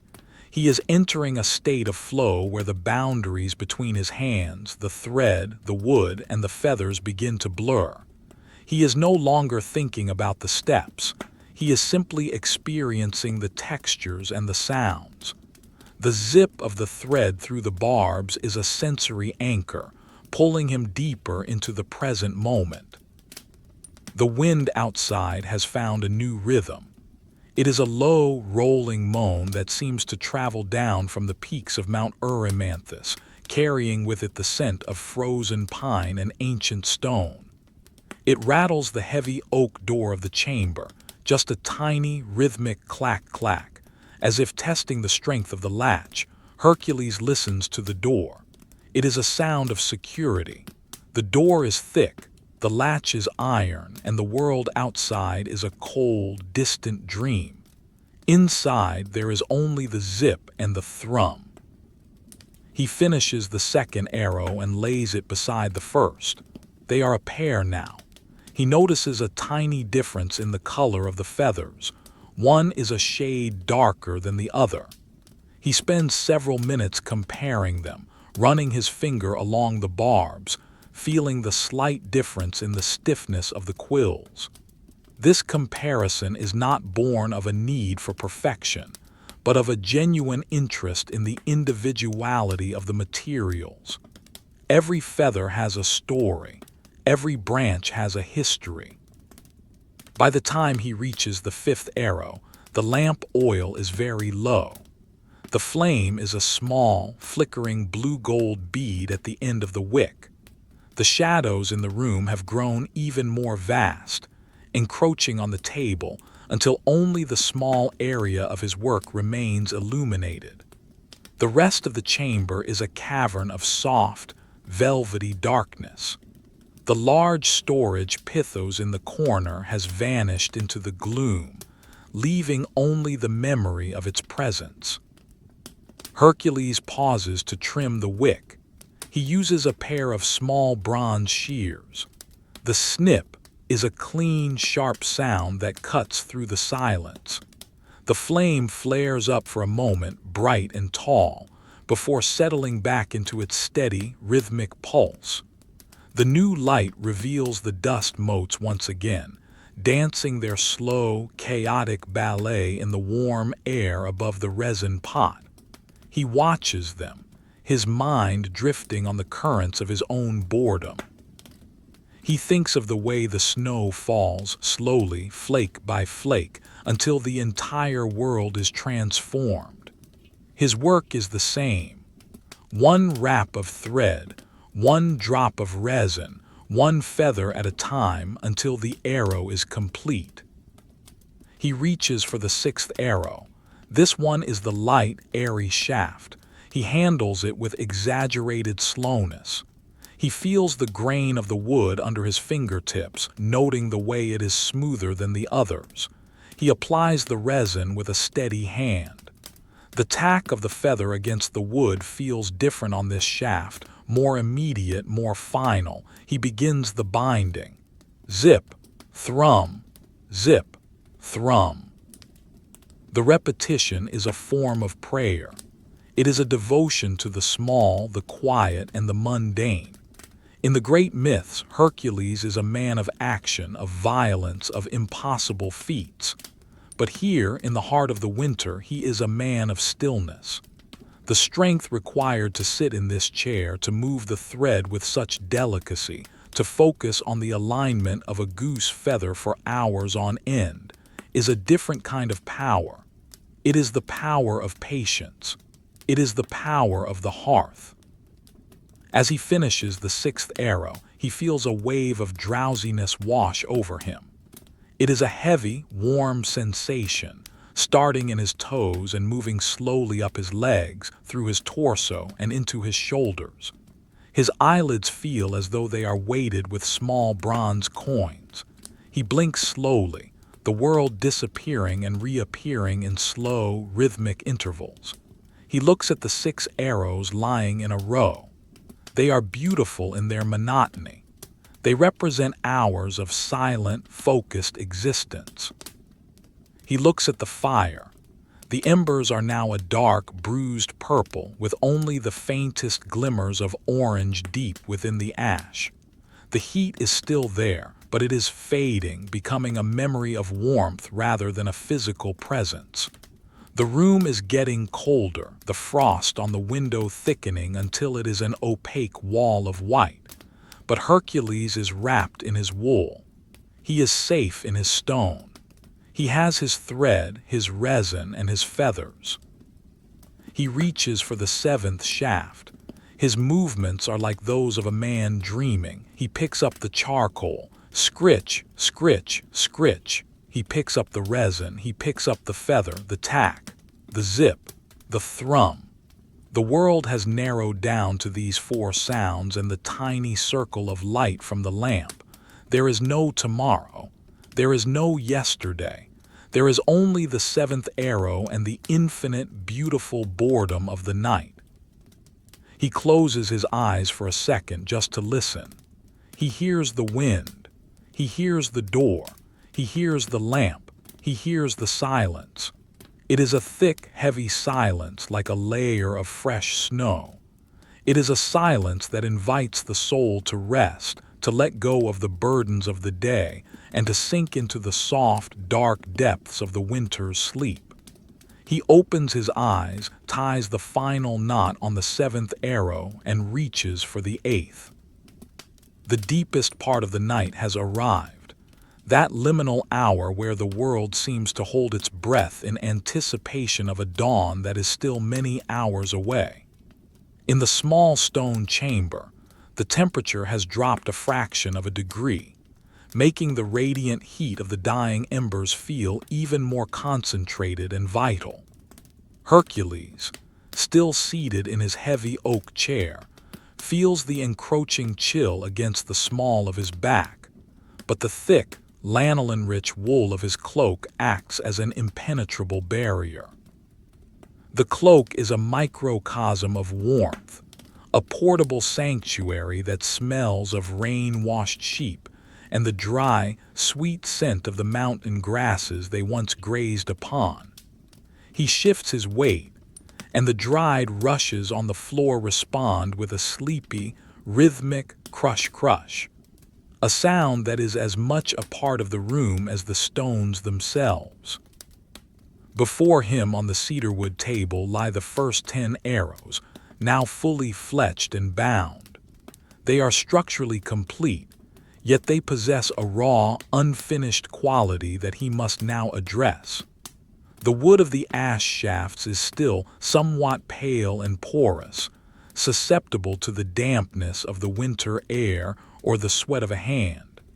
He reaches into a small, felt-lined wooden box and retrieves a piece of pumice. This stone, born of the volcanic fires of Thera, is light and abrasive, its surface a honeycomb of tiny, sharp-edged cells. It is the color of a winter cloud, a pale, dusty gray that feels dry and chalky against his skin. He picks up the first arrow, holding it by the nock. He begins to run the pumice stone down the length of the shaft, avoiding the feathers and the bronze head. The sound is a very specific, high-pitched shhhshhshhh. It is the sound of friction, of the stone leveling the microscopic ridges of the grain. He moves the stone in long, slow, deliberate strokes, starting from the base of the arrowhead and sliding all the way down to the fletching collar. With each pass of fine white powder, the essence of the ash wood falls onto the table.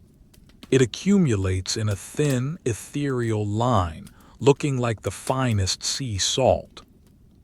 The repetition of the shhhshhh is hypnotic. Hercules focuses his entire being on the sensation of the stone against the wood. He can feel the exact moment when a rough patch is smoothed away, the vibration in the stone changing from a jagged bzzzt to a smooth, singing hiss. He rotates the shaft a fraction of a degree after every 3 strokes, ensuring that the entire circumference of the arrow receives the same attention. He is not just smoothing the wood, he is refining its soul. He wants the surface to be so slick that it offers no resistance to the air, no friction to the fingers. He spends a long time on a single arrow. He is in no hurry. The night has expanded to accommodate his pace. He notices a tiny knot in the wood, a place where the tree once pushed out a small twig to reach for the sun.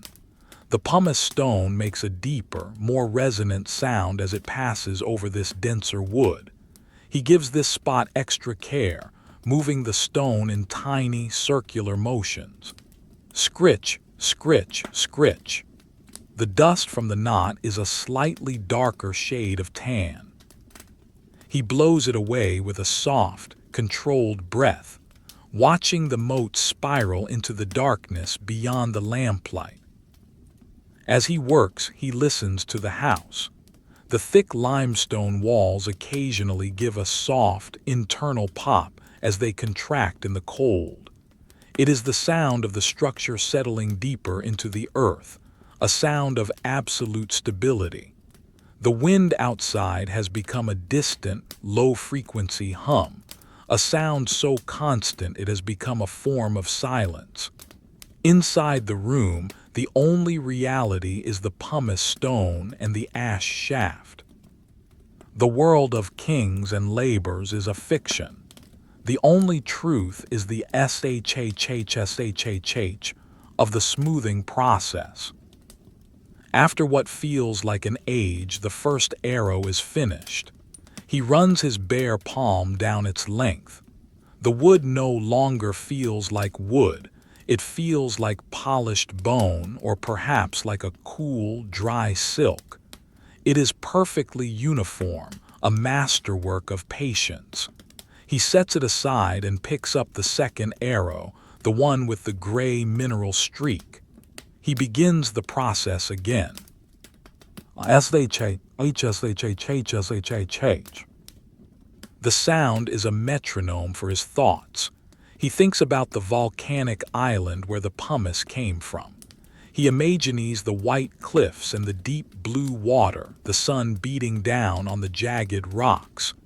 It is a sharp contrast to the gray, frozen world outside his window.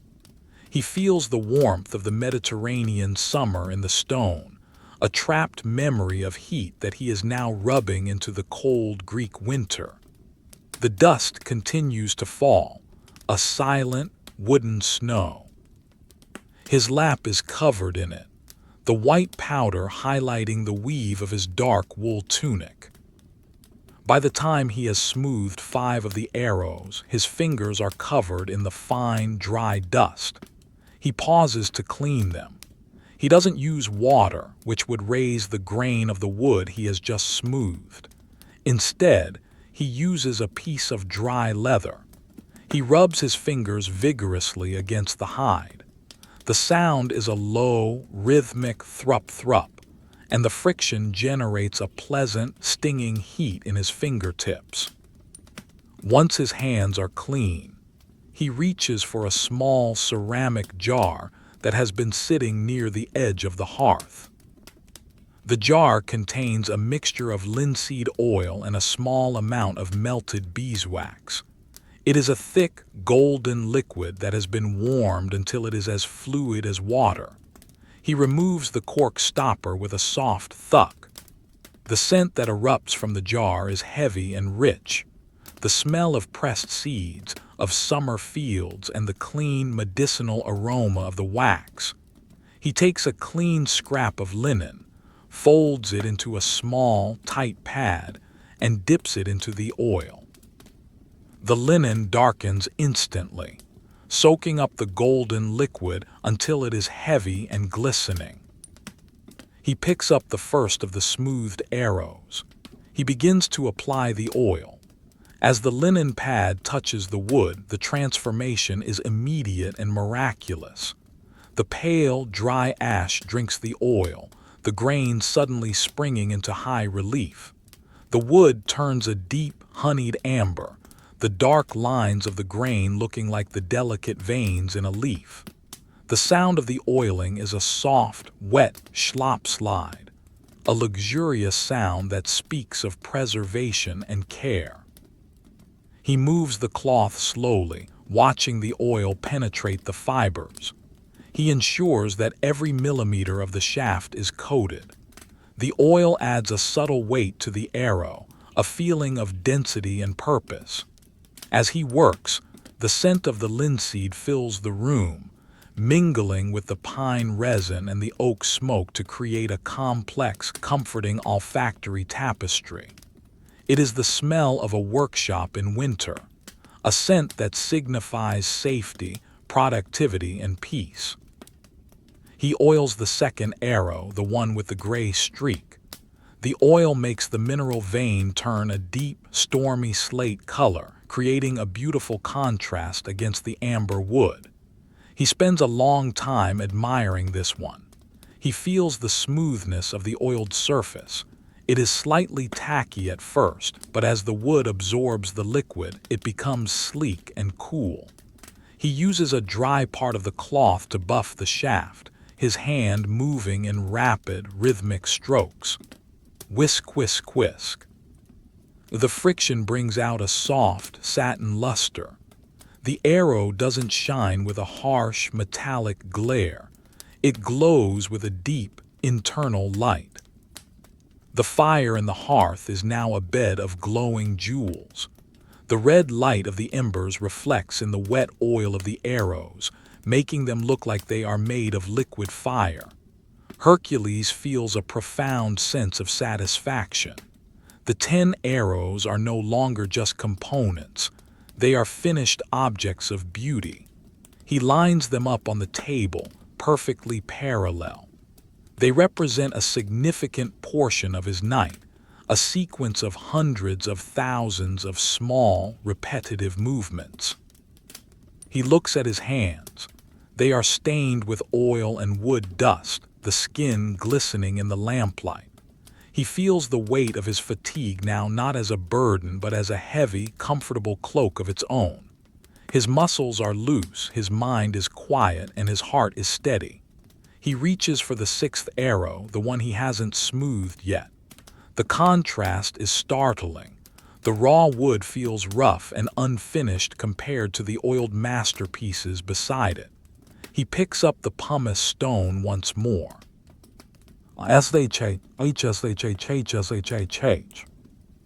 The rhythm resumes.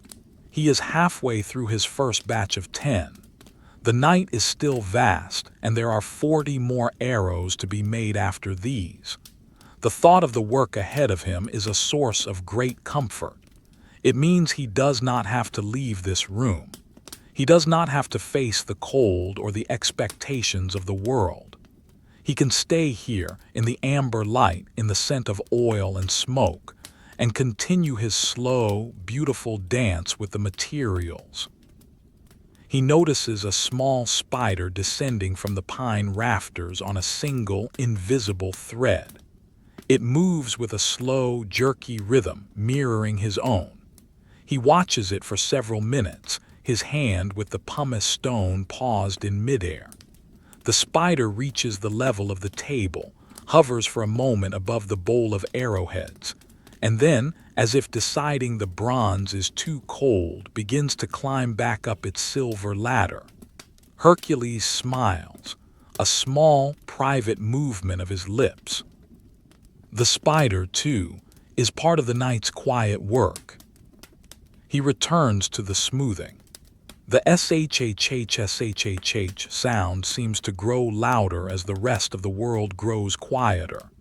He can hear the individual grains of the pumice stone breaking away, the tiny tink, as a microscopic piece of volcanic glass hits the cedar wood. He can hear the sigh of the oil in the jar as it settles. He can hear the slow, rhythmic thump-thump of his own heart, a steady drumbeat that underlies everything. The lamp oil is now a mere glimmer at the bottom of the bronze vessel. The flame is very small, a tiny, intense point of light that creates deep, dramatic shadows. The pile of white wood dust on the table looks like a mountain range in the moonlight. Hercules feels like a giant looking down on a miniature world.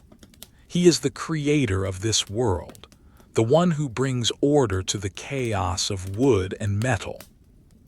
He finishes smoothing the 7th, 8th, and 9th arrows. His movements are now completely automatic. He doesn't even have to look at the shafts.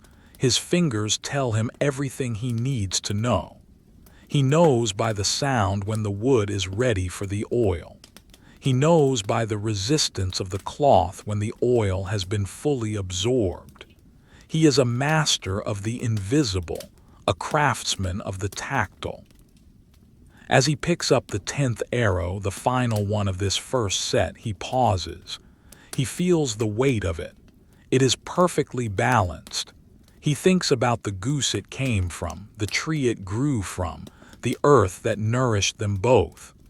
He feels a deep connection to the natural world, a sense of being a small but essential part of a great, slow-moving cycle.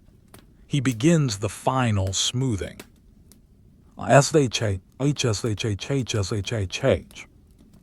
The sound is a lullaby. It tells him that the work is good. It tells him that the night is safe.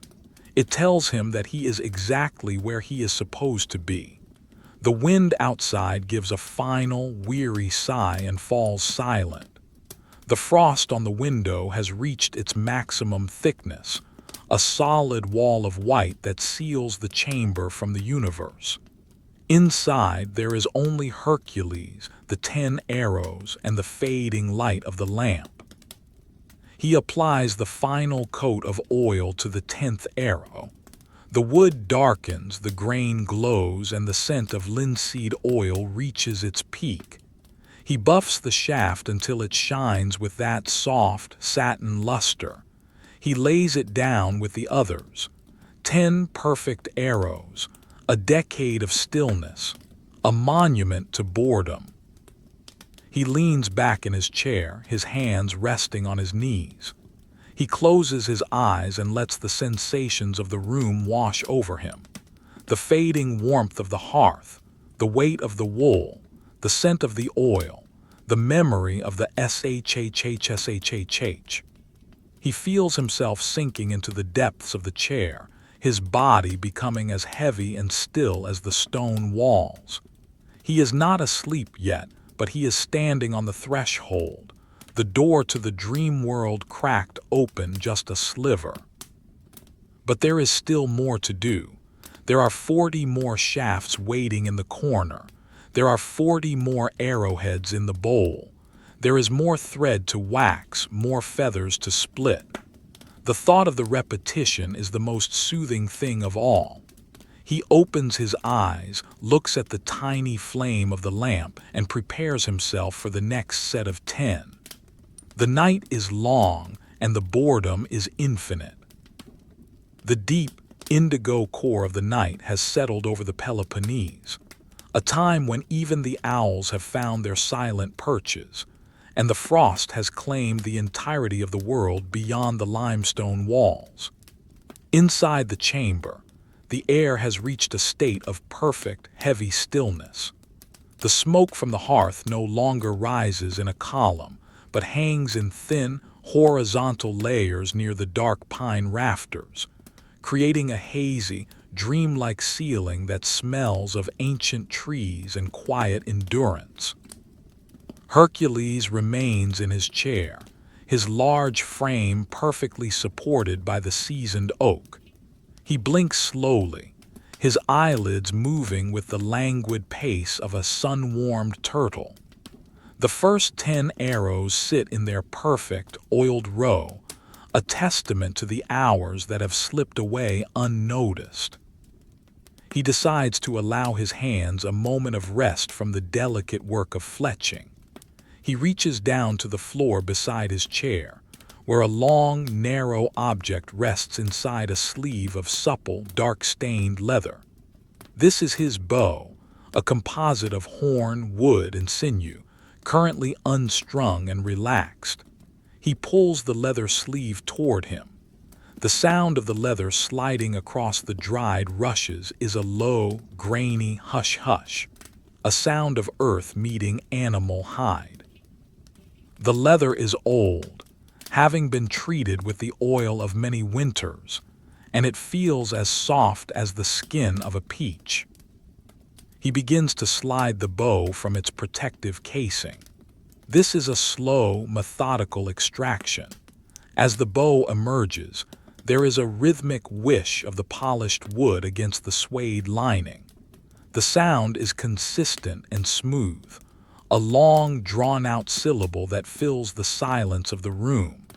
He feels the weight of the bow transfer to his hands, a familiar, grounding heaviness.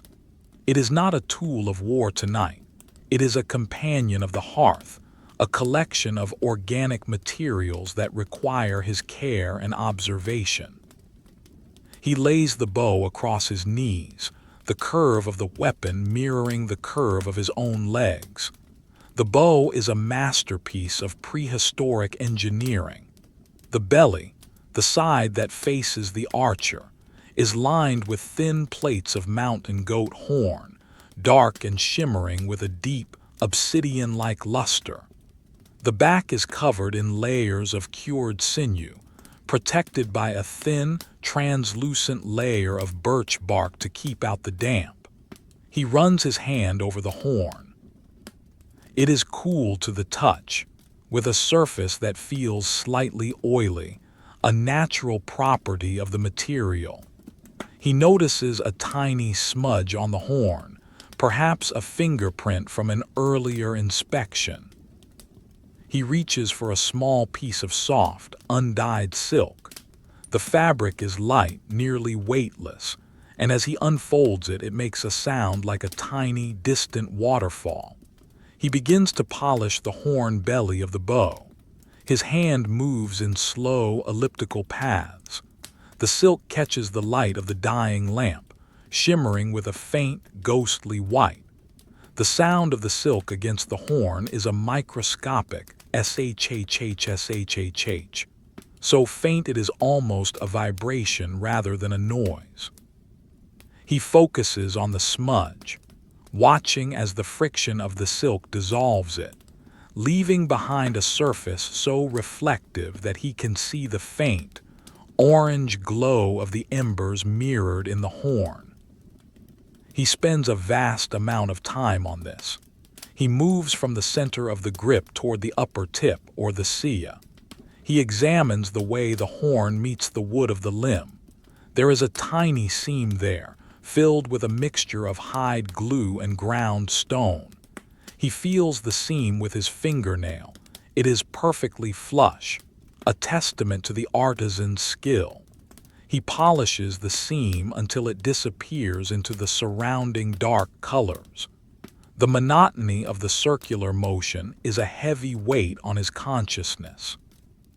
His mind drifts to the mountain goat from which the horn came, a creature of high peaks and cold winds. He feels a sense of quiet respect for the animal, whose strength is now part of his own quietude. Next, he turns his attention to the bowstring. It is currently unattached, coiled in a neat circle and resting in a small pocket on the leather casing. He retrieves it. The string is made of hundreds of strands of raw silk, twisted together with the tendons of a stag. It is a pale, honey-colored cord, stiff and resilient. He holds it up to the light. The individual fibers of the silk are visible, a microscopic forest of golden thread. He can smell the faint, animal scent of the tendons, a dry, earthy smell that reminds him of the hunt, but without the adrenaline or the noise. He picks up the block of beeswax again. The yellow wax has cooled since he last used it, becoming harder and more resistant. He holds it in his palm for a few minutes, letting his body heat soften the edges. He feels the wax yield, becoming slightly tacky. He begins to wax the bowstring. He holds the string taut between his hands and draws the wax block along its length. The sound is a low, resonant thrum, the string acting like a musical instrument, vibrating at a frequency that is almost below the range of human hearing. Thrum, thrum, thrum. He works the wax into the fibers with his thumb and forefinger. The friction creates heat, and the wax melts into the silk, turning the pale string into a deep, translucent gold. He feels the texture change from a dry, fibrous cord to a sleek, unified line. This is a task of deep repetition. He must ensure that every inch of the string is protected, from the large loops at the ends to the center where the arrow will be nocked. He goes over each section 3 times, his hands moving with a rhythmic, mechanical precision. The thrum of the string becomes the heartbeat of the room, a steady, hypnotic pulse that lulls the mind into a state of profound boredom. The lamp is now flickering. The oil is almost gone, and the flame is struggling to stay alive, dancing a frantic, silent jig on the end of the wick. Hercules watches the flame. He doesn't move to refill the lamp. He finds the dimming light pleasant. It forces him to rely more on his sense of touch, which has become heightened in the silence. He can feel the microscopic ridges in the wax on the string. He can feel the subtle temperature difference between the horn and the wood of the bow. He can feel the way the air in the room has become thick and heavy, like a pool of warm water. He reaches the end of the bowstring and begins to work on the loops. These are reinforced with extra layers of leather and thread to prevent wear against the bow's tips. He uses a small, blunt bone tool to press the wax into the crevices of the reinforcement. The sound is a tiny, rhythmic clack-click, the bone meeting the hardened silk. It is a precise, domestic sound. He focuses on the symmetry of the loops, ensuring they are identical in their thickness and their coating. As he finishes the string, the lamp gives one final bright flare and then dies. The room is instantly plunged into a deep crimson gloom, lit only by the glowing heart of the hearth.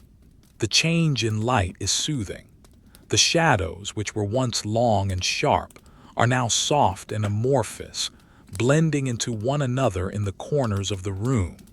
The large storage pithos is now just a darker patch of darkness. Hercules doesn't mind the dark.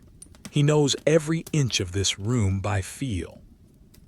He lays the waxed bowstring down on the table next to the oiled arrows. He feels a sense of quiet completion. The bow is polished, the string is protected, and the arrows are ready. He leans back, his head resting against the tall oak back of his chair. He closes his eyes and lets the sounds of the night fill his ears. The wind is a mere ghost now, a faint whir that occasionally brushes against the exterior of the house. The fire gives a soft, tired hiss, as a tiny piece of unburnt wood finally yields to the heat. The silence is not empty, it is a physical presence. It feels like a thick, warm blanket draped over the entire world. Hercules feels his own body becoming part of that silence. His breathing is so slow and deep that it seems to originate from the earth itself. He is a mountain in a wool cloak. He is a stone in a sea of shadow. He thinks about the frost on the windows. He imagines the crystals growing, grain by grain, in the dark. He thinks about the olive trees outside, their branches heavy with ice, standing in silent rows like a sleeping army. The world is at rest. The cycle of the day is over, and the cycle of the night is in its most profound phase.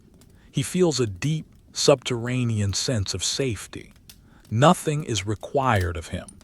There are no labors, no monsters, no voices of men. There is only the bow, the arrows, and the hearth. He reaches out his hand, his fingers brushing against the wool of his cloak. He feels the individual loops of the weave, the coarse fibers that have been spun with such care. He runs his hand over the fabric, the sound a soft, muffled shrub. The texture is grounding, a reminder of his physical existence in this sanctuary of boredom. He feels the weight of the cloak on his shoulders, a heavy, comforting pressure that encourages him to remain still. He spends a long time simply existing in the dark. He is not sleeping, but he is no longer fully awake. He is in that beautiful gray space where the mind is a blank slate and the body is a vessel of pure sensation. He feels the fading warmth of the hearth on his shins. He feels the cool air of the room on his forehead. He smells the lingering scent of pine, wax, and linseed oil. It is a symphony of the mundane, a composition of quietude that has no end. After what feels like an hour of stillness, he shifts his weight. The rushes on the floor give a slow, dry crush. He decides he is not quite finished. There is still a sense of potential in the room, a few small tasks that can be performed in the dim, red light of the embers. He reaches for the second set of 10 ash shafts, which are leaning against the wall. He picks them up as a bundle. The sound of the wood clicking together is a soft, melodic clack, clack, clack, like the sound of a distant wooden chime. He brings the bundle to his lap. He doesn't need the lamp now. He can feel the grain of the wood with his fingertips. He can feel the straightness of the branches with the palm of his hand. He begins to count them one by one, moving them from his left hand to his right. 1, 2, 3. The silent count is a lullaby. Each shaft is a promise of more quiet hours, more repetitive motions, more beautiful boredom. The fire breathes one last time, a tiny blue flame flickering for a second on a piece of charcoal before vanishing. The room is now purely a world of texture and sound. Hercules, the strongest man in the world, finds his ultimate strength in this moment, the strength to be perfectly, utterly, and beautifully bored. He is a hero of the hearth, a guardian of the silence, and he is exactly where he is meant to be. The chamber has now become a realm of pure, unadulterated shadow, where the boundaries between the solid world and the velvet dark have almost entirely dissolved. The fire in the hearth is no longer a source of illumination, but rather a source of presence, a deep, rhythmic pulse of infrared warmth that radiates from the bed of cooling charcoal. The red glow is so low and concentrated that it only catches the very edges of the furniture, turning the legs of the cedar table and the rim of the bronze bowl into thin, glowing filaments of copper and gold. Hercules remains in his oak chair, his body now a heavy, unmoving statue of repose.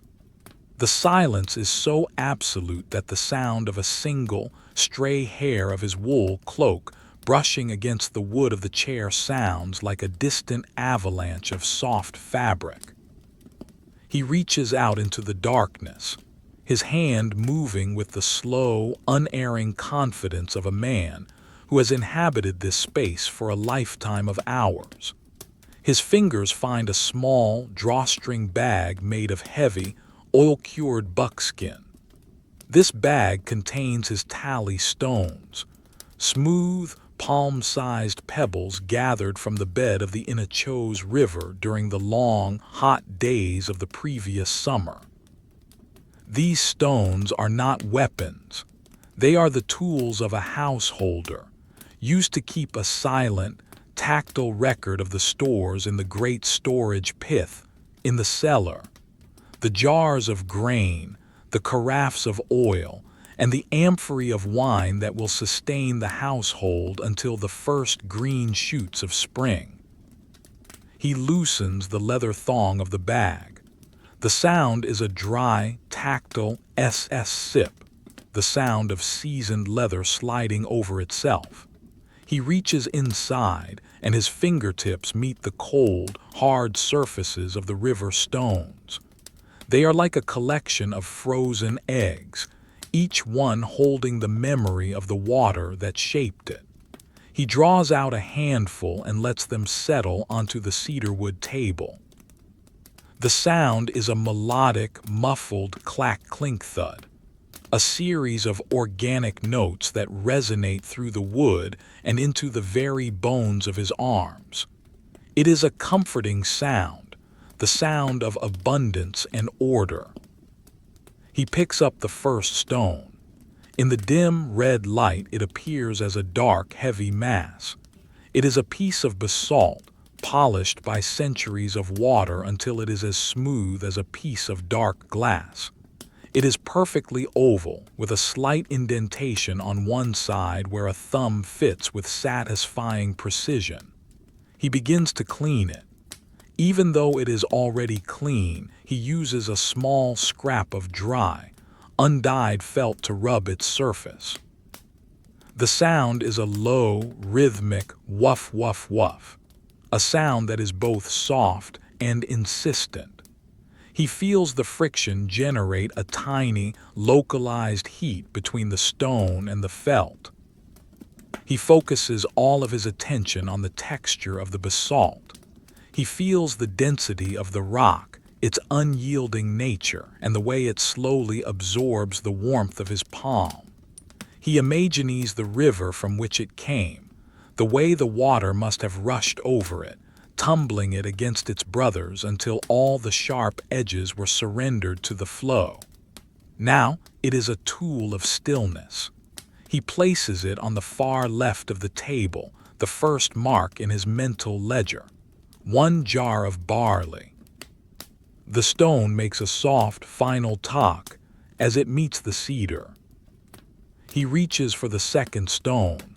This one is different, a piece of white quartz, jagged and crystalline. It feels rougher against his skin, its surface a landscape of tiny peaks and valleys. As he rubs it with the felt, the sound is higher, a sharper scritch-scritch. He spends a long time on this one, exploring the geometry of its facets with his fingertips. He feels a tiny, sharp point on one edge and spends several minutes smoothing it with the cloth, not out of necessity, but out of a desire for complete, monotonous perfection. The repetition of the movement is a heavy weight on his eyelids. He blinks slowly, the red glow of the fire disappearing for long seconds at a time. He places the quartz next to the basalt. One jar of wheat. Tak. The third stone is a flat disk of gray limestone. It is light and porous, feeling almost like a piece of hardened clay. It has a dry, chalky texture that leaves a faint white residue on his fingers. He rubs it slowly, the felt making a muffled, dusty sound. He thinks about the limestone cliffs of the Peloponnese, the way they hold the heat of the sun long after the day has ended. This stone feels like a piece of that ancient earth, a fragment of the very foundation of the world. He aligns it perfectly with the others, one jar of olives, tak. The process continues. One stone for the honey, one stone for the dried figs, one stone for the salt, one stone for the smoked meat. His hand moves back and forth from the bag to the felt, from the felt to the table. The wuff-wuff, the scritch-scritch, and the tak create a rhythmic tapestry of sound that fills the silence. It is a domestic liturgy, a prayer of logistics. There is no urgency to the counting. If he miscounts, he will simply start again, finding in the error another opportunity for repetition. As he reaches the bottom of the bag, the stones become smaller and more varied. He finds a tiny, translucent pebble of carnelian, a deep, fiery red that catches the last of the ember light and glows like a captured spark. He holds it between his thumb and forefinger, fascinated by its internal depth. It is a stone of the desert, perhaps brought by a trader from the far south. He cleans it with the same care as the basalt, his movements becoming even slower, more deliberate. The carnelian represents the most precious of the stores, the spiced wine kept for the festivals of the gods. He places it at the end of the row, a tiny, glowing period at the end of a long, stony sentence. The table is now organized into a series of neat, parallel rows. There are 32 stones in all, matching the number of ash shafts he prepared earlier. This symmetry is not accidental, it is the mind seeking order in the dark. Hercules looks at the rows of stones, then at the rows of arrows. Both are products of his night, both are extensions of his own internal stillness. He feels a deep, subterranean sense of satisfaction. The world is accounted for. The winter is managed. The silence is complete. The air in the room has grown colder now, the frost on the window having become a thick, opaque slab of ice. But the cold only serves to emphasize the warmth of the hearth and the security of the wool. Hercules pulls his cloak tighter, the heavy fabric rustling like a field of dry grass. He feels the weight of the cloak against his chest, a comforting pressure that seems to slow his heart rate even further. His breathing is now a deep, rhythmic sigh that matches the low hum of the wind outside. He decides to perform one last task before the final watch of the night. He reaches for a small wooden bowl filled with fine sand. This is sand from the shore of the Corinthian Gulf, gathered because of its uniform grain and its lack of salt. He takes a small bronze stylus, a simple rod of metal with a blunt, rounded end, and begins to draw in the sand. He is not writing words or drawing pictures. He is simply creating patterns. He draws a single, straight line from one side of the bowl to the other. The sound of the metal through the sand is a dry, whispering hiss, a sound of microscopic friction. He then draws a second line, perfectly parallel to the first, then a third, then a fourth. He fills the bowl with these parallel lines, focusing all of his attention on the spacing between them. If one line is a fraction of a millimeter wider than the others, he shakes the bowl gently to level the sand and begins again. The shaking of the bowl is a soft, shushing sound like a tiny wave receding from a beach. Shhro. The sand levels out a blank gray canvas. He begins the lines again. Hiss, hiss, hiss. The repetition is profoundly boring, a task designed to exhaust the last remnants of his conscious thought. He is no longer thinking about the lines. He is the lines. He is the hiss of the bronze. He is the shifting of the sand. He draws a circle in the center of the lines, a perfect slow-motion orbit. The sound is a continuous circular hiss, a loop of sound that has no beginning and no end. He follows the path of the stylus with his eyes, even though he can barely see it in the gloom. He feels the resistance of the sand, the way the grains push back against the metal. It is a tactile conversation with the earth. By the time the bowl is filled with concentric circles and parallel lines, the lamp oil is long gone and the fire is a mere memory of red. The room is now a world of pure texture and sound. Hercules sets the bowl down. The sound of the wood meeting the table is a soft, muffled thump. He leans back, his hands resting on his knees. He is tired now, with a deep, honest fatigue that permeates every muscle and every bone. It is the fatigue of a day well spent, a night well watched. He looks toward the window slit. The sky outside is beginning to transition from the deep, velvety black of midnight to the pale, ghostly gray of the pre-dawn.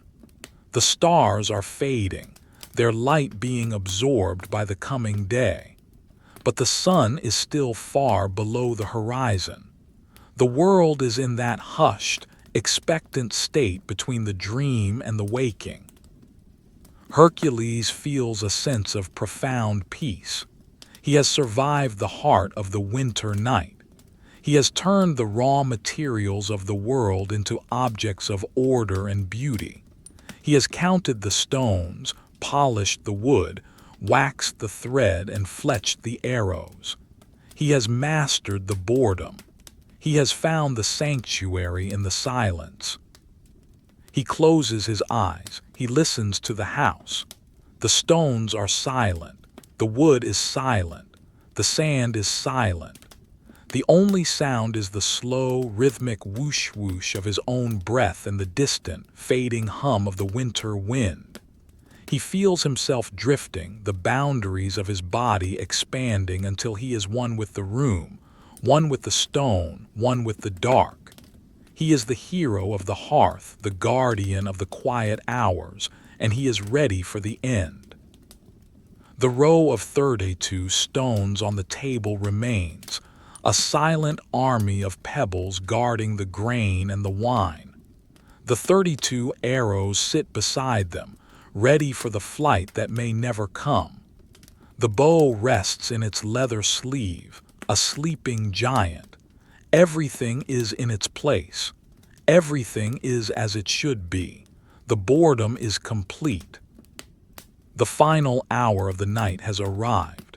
That fragile liminal space where the indigo of the midnight sky begins to surrender to a pale, ghostly violet. In the small stone chamber, the temperature has reached its lowest point, yet the air remains thick and still, held captive by the immense thermal mass of the limestone walls. The fire in the hearth has finally subsided into a silent, gray landscape of ash, with only the faintest, deep-seated pulse of heat remaining in the very center of the stone bed. Hercules remains in his oak chair, his presence as solid and unmoving as the pillars of a temple. The world outside is locked in a crystalline grip, a silent kingdom of frost and shadow, waiting for the first touch of the sun to break the spell. He looks at the 10 finished arrows lying in their perfect oiled row. They are the artifacts of his patience, the physical manifestations of a night spent in the service of the mundane. He reaches down to the floor once more, his hand finding the heavy leather quiver that has been resting in the shadows. This quiver is a masterpiece of utility, crafted from the thick hide of a mountain bull, cured in oak tannin and rubbed with tallow until it has attained the color of a dark, weathered peat. It is cylindrical and sturdy, with a reinforced base of solid wood to protect the archer from the sharp bronze tips of his own creation. He brings the quiver onto his lap.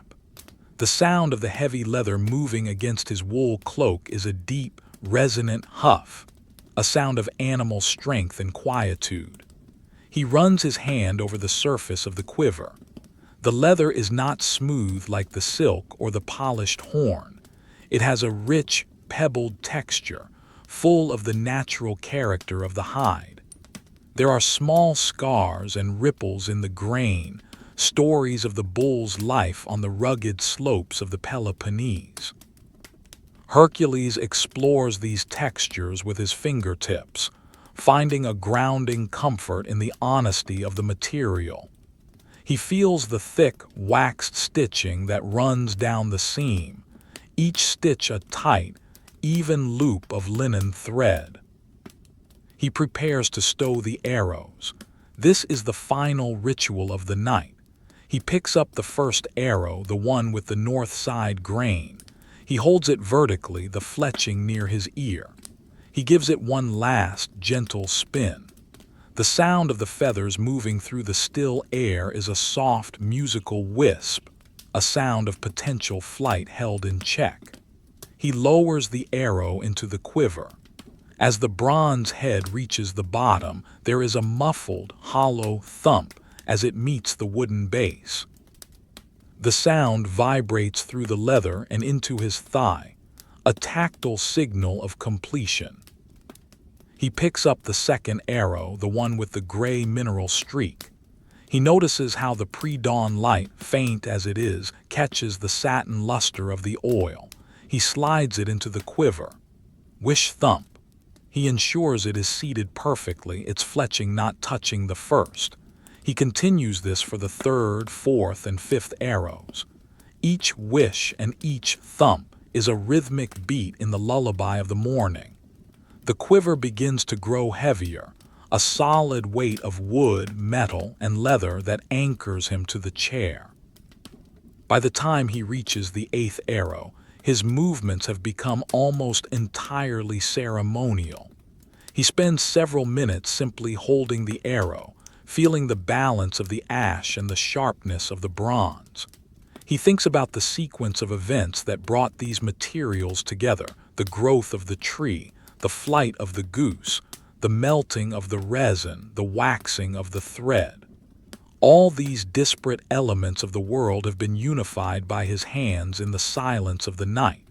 He slides the 8th arrow home. Whish thump.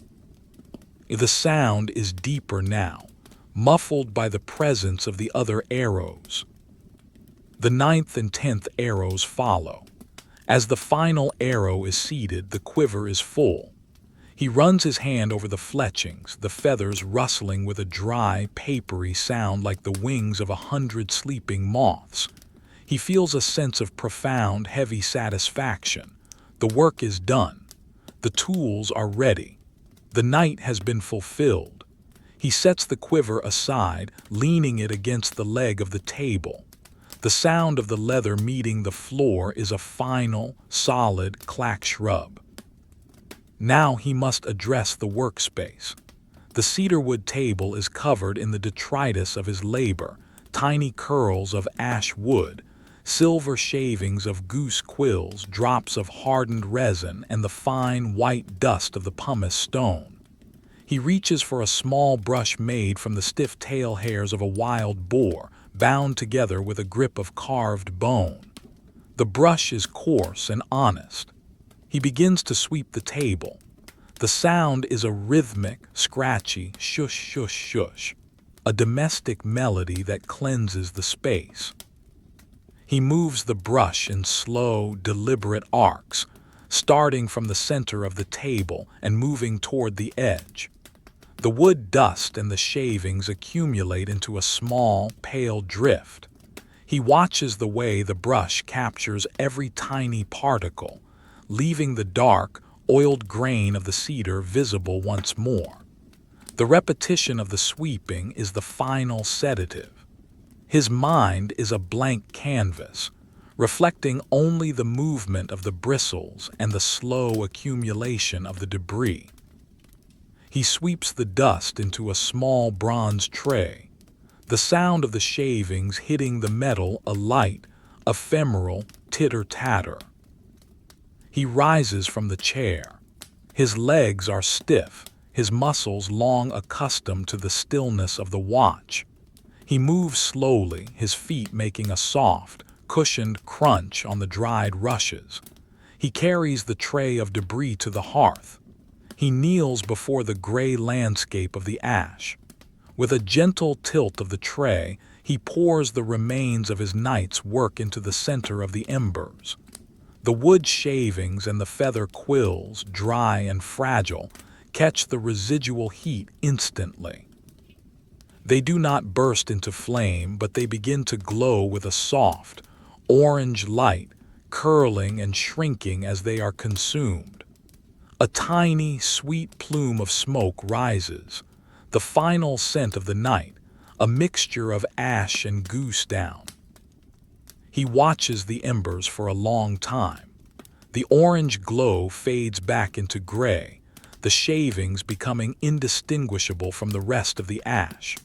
The fire is truly gone now, but the room remains warm, a testament to the thickness of the stone and the endurance of the hearth. He stands up and walks toward the window slit. The sky is now a pale, luminous gray.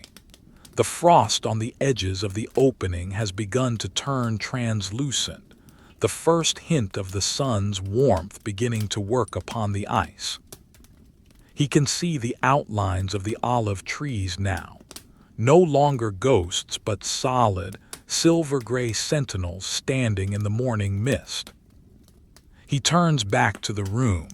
It is a space of perfect order. The table is clean. The stones are in their rows. The bow is in its sleeve. The quiver is full. The lamp is cold.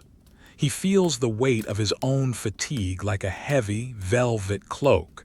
It is time to surrender to the sleep he has earned through the long, boring hours of the watch. He walks toward the corner of the room where a low bed is built into the stone wall. It is piled high with linens and the thick, heavy furs of the mountain bear. He reaches out and touches the fur. It is coarse and incredibly warm, a dense thicket of hair that has seen 1,000 winters.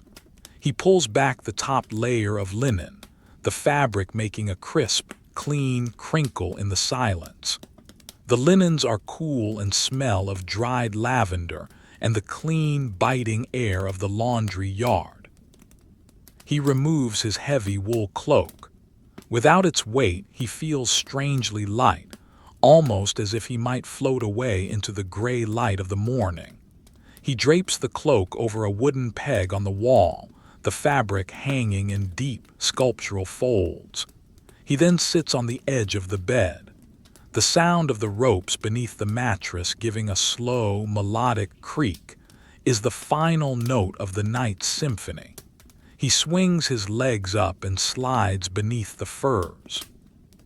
The transition from the cool air of the room to the trapped warmth of the bed is a moment of pure sensory bliss. He feels the weight of the bare furs settling over him, a heavy, comforting pressure that pins him to the mattress. The fur is scratchy but warm. The linen is smooth and cool. He adjusts his head on the pillow, which is stuffed with the softest down of the mountain geese. He can hear the infinitesimal crunch of the feathers as they settle beneath his weight. He closes his eyes. The darkness behind his eyelids is not the black of the night, but a soft, warm gray. He listens to his own breathing, a slow, subterranean rhythm that fills the room. He hears the first, distant bird call of the morning, a single, lonely note that echoes through the frost-locked valley. It is a beautiful sound, but it belongs to the world of the waking. Hercules is no longer part of that world. He thinks about the 32 arrows in the quiver. He thinks about the straightness of the ash and the glow of the oil. He thinks about the shhhshhh of the pumice and the thrum of the thread. These sounds are now a part of him, a rhythmic foundation upon which his sleep will be built. He feels his mind drifting, the boundaries of his consciousness dissolving into the soft, dark sea of the dream world. The room, the stone, the hearth, and the arrows all fade into a mist of memory. The sun begins to crest the distant mountains, casting a long, pale finger of light through the window slit. It touches the cedarwood table, highlights the rows of river stones, and glints off the bronze heads in the quiver. But Hercules does not see it. He is deep within the sanctuary of his own rest, a hero of the hearth at peace with the silence. The winter night has been conquered, not with a sword, but with a thread, a stone, and a long, beautiful boredom. The world remains still. The frost remains white. The silence remains absolute. The end.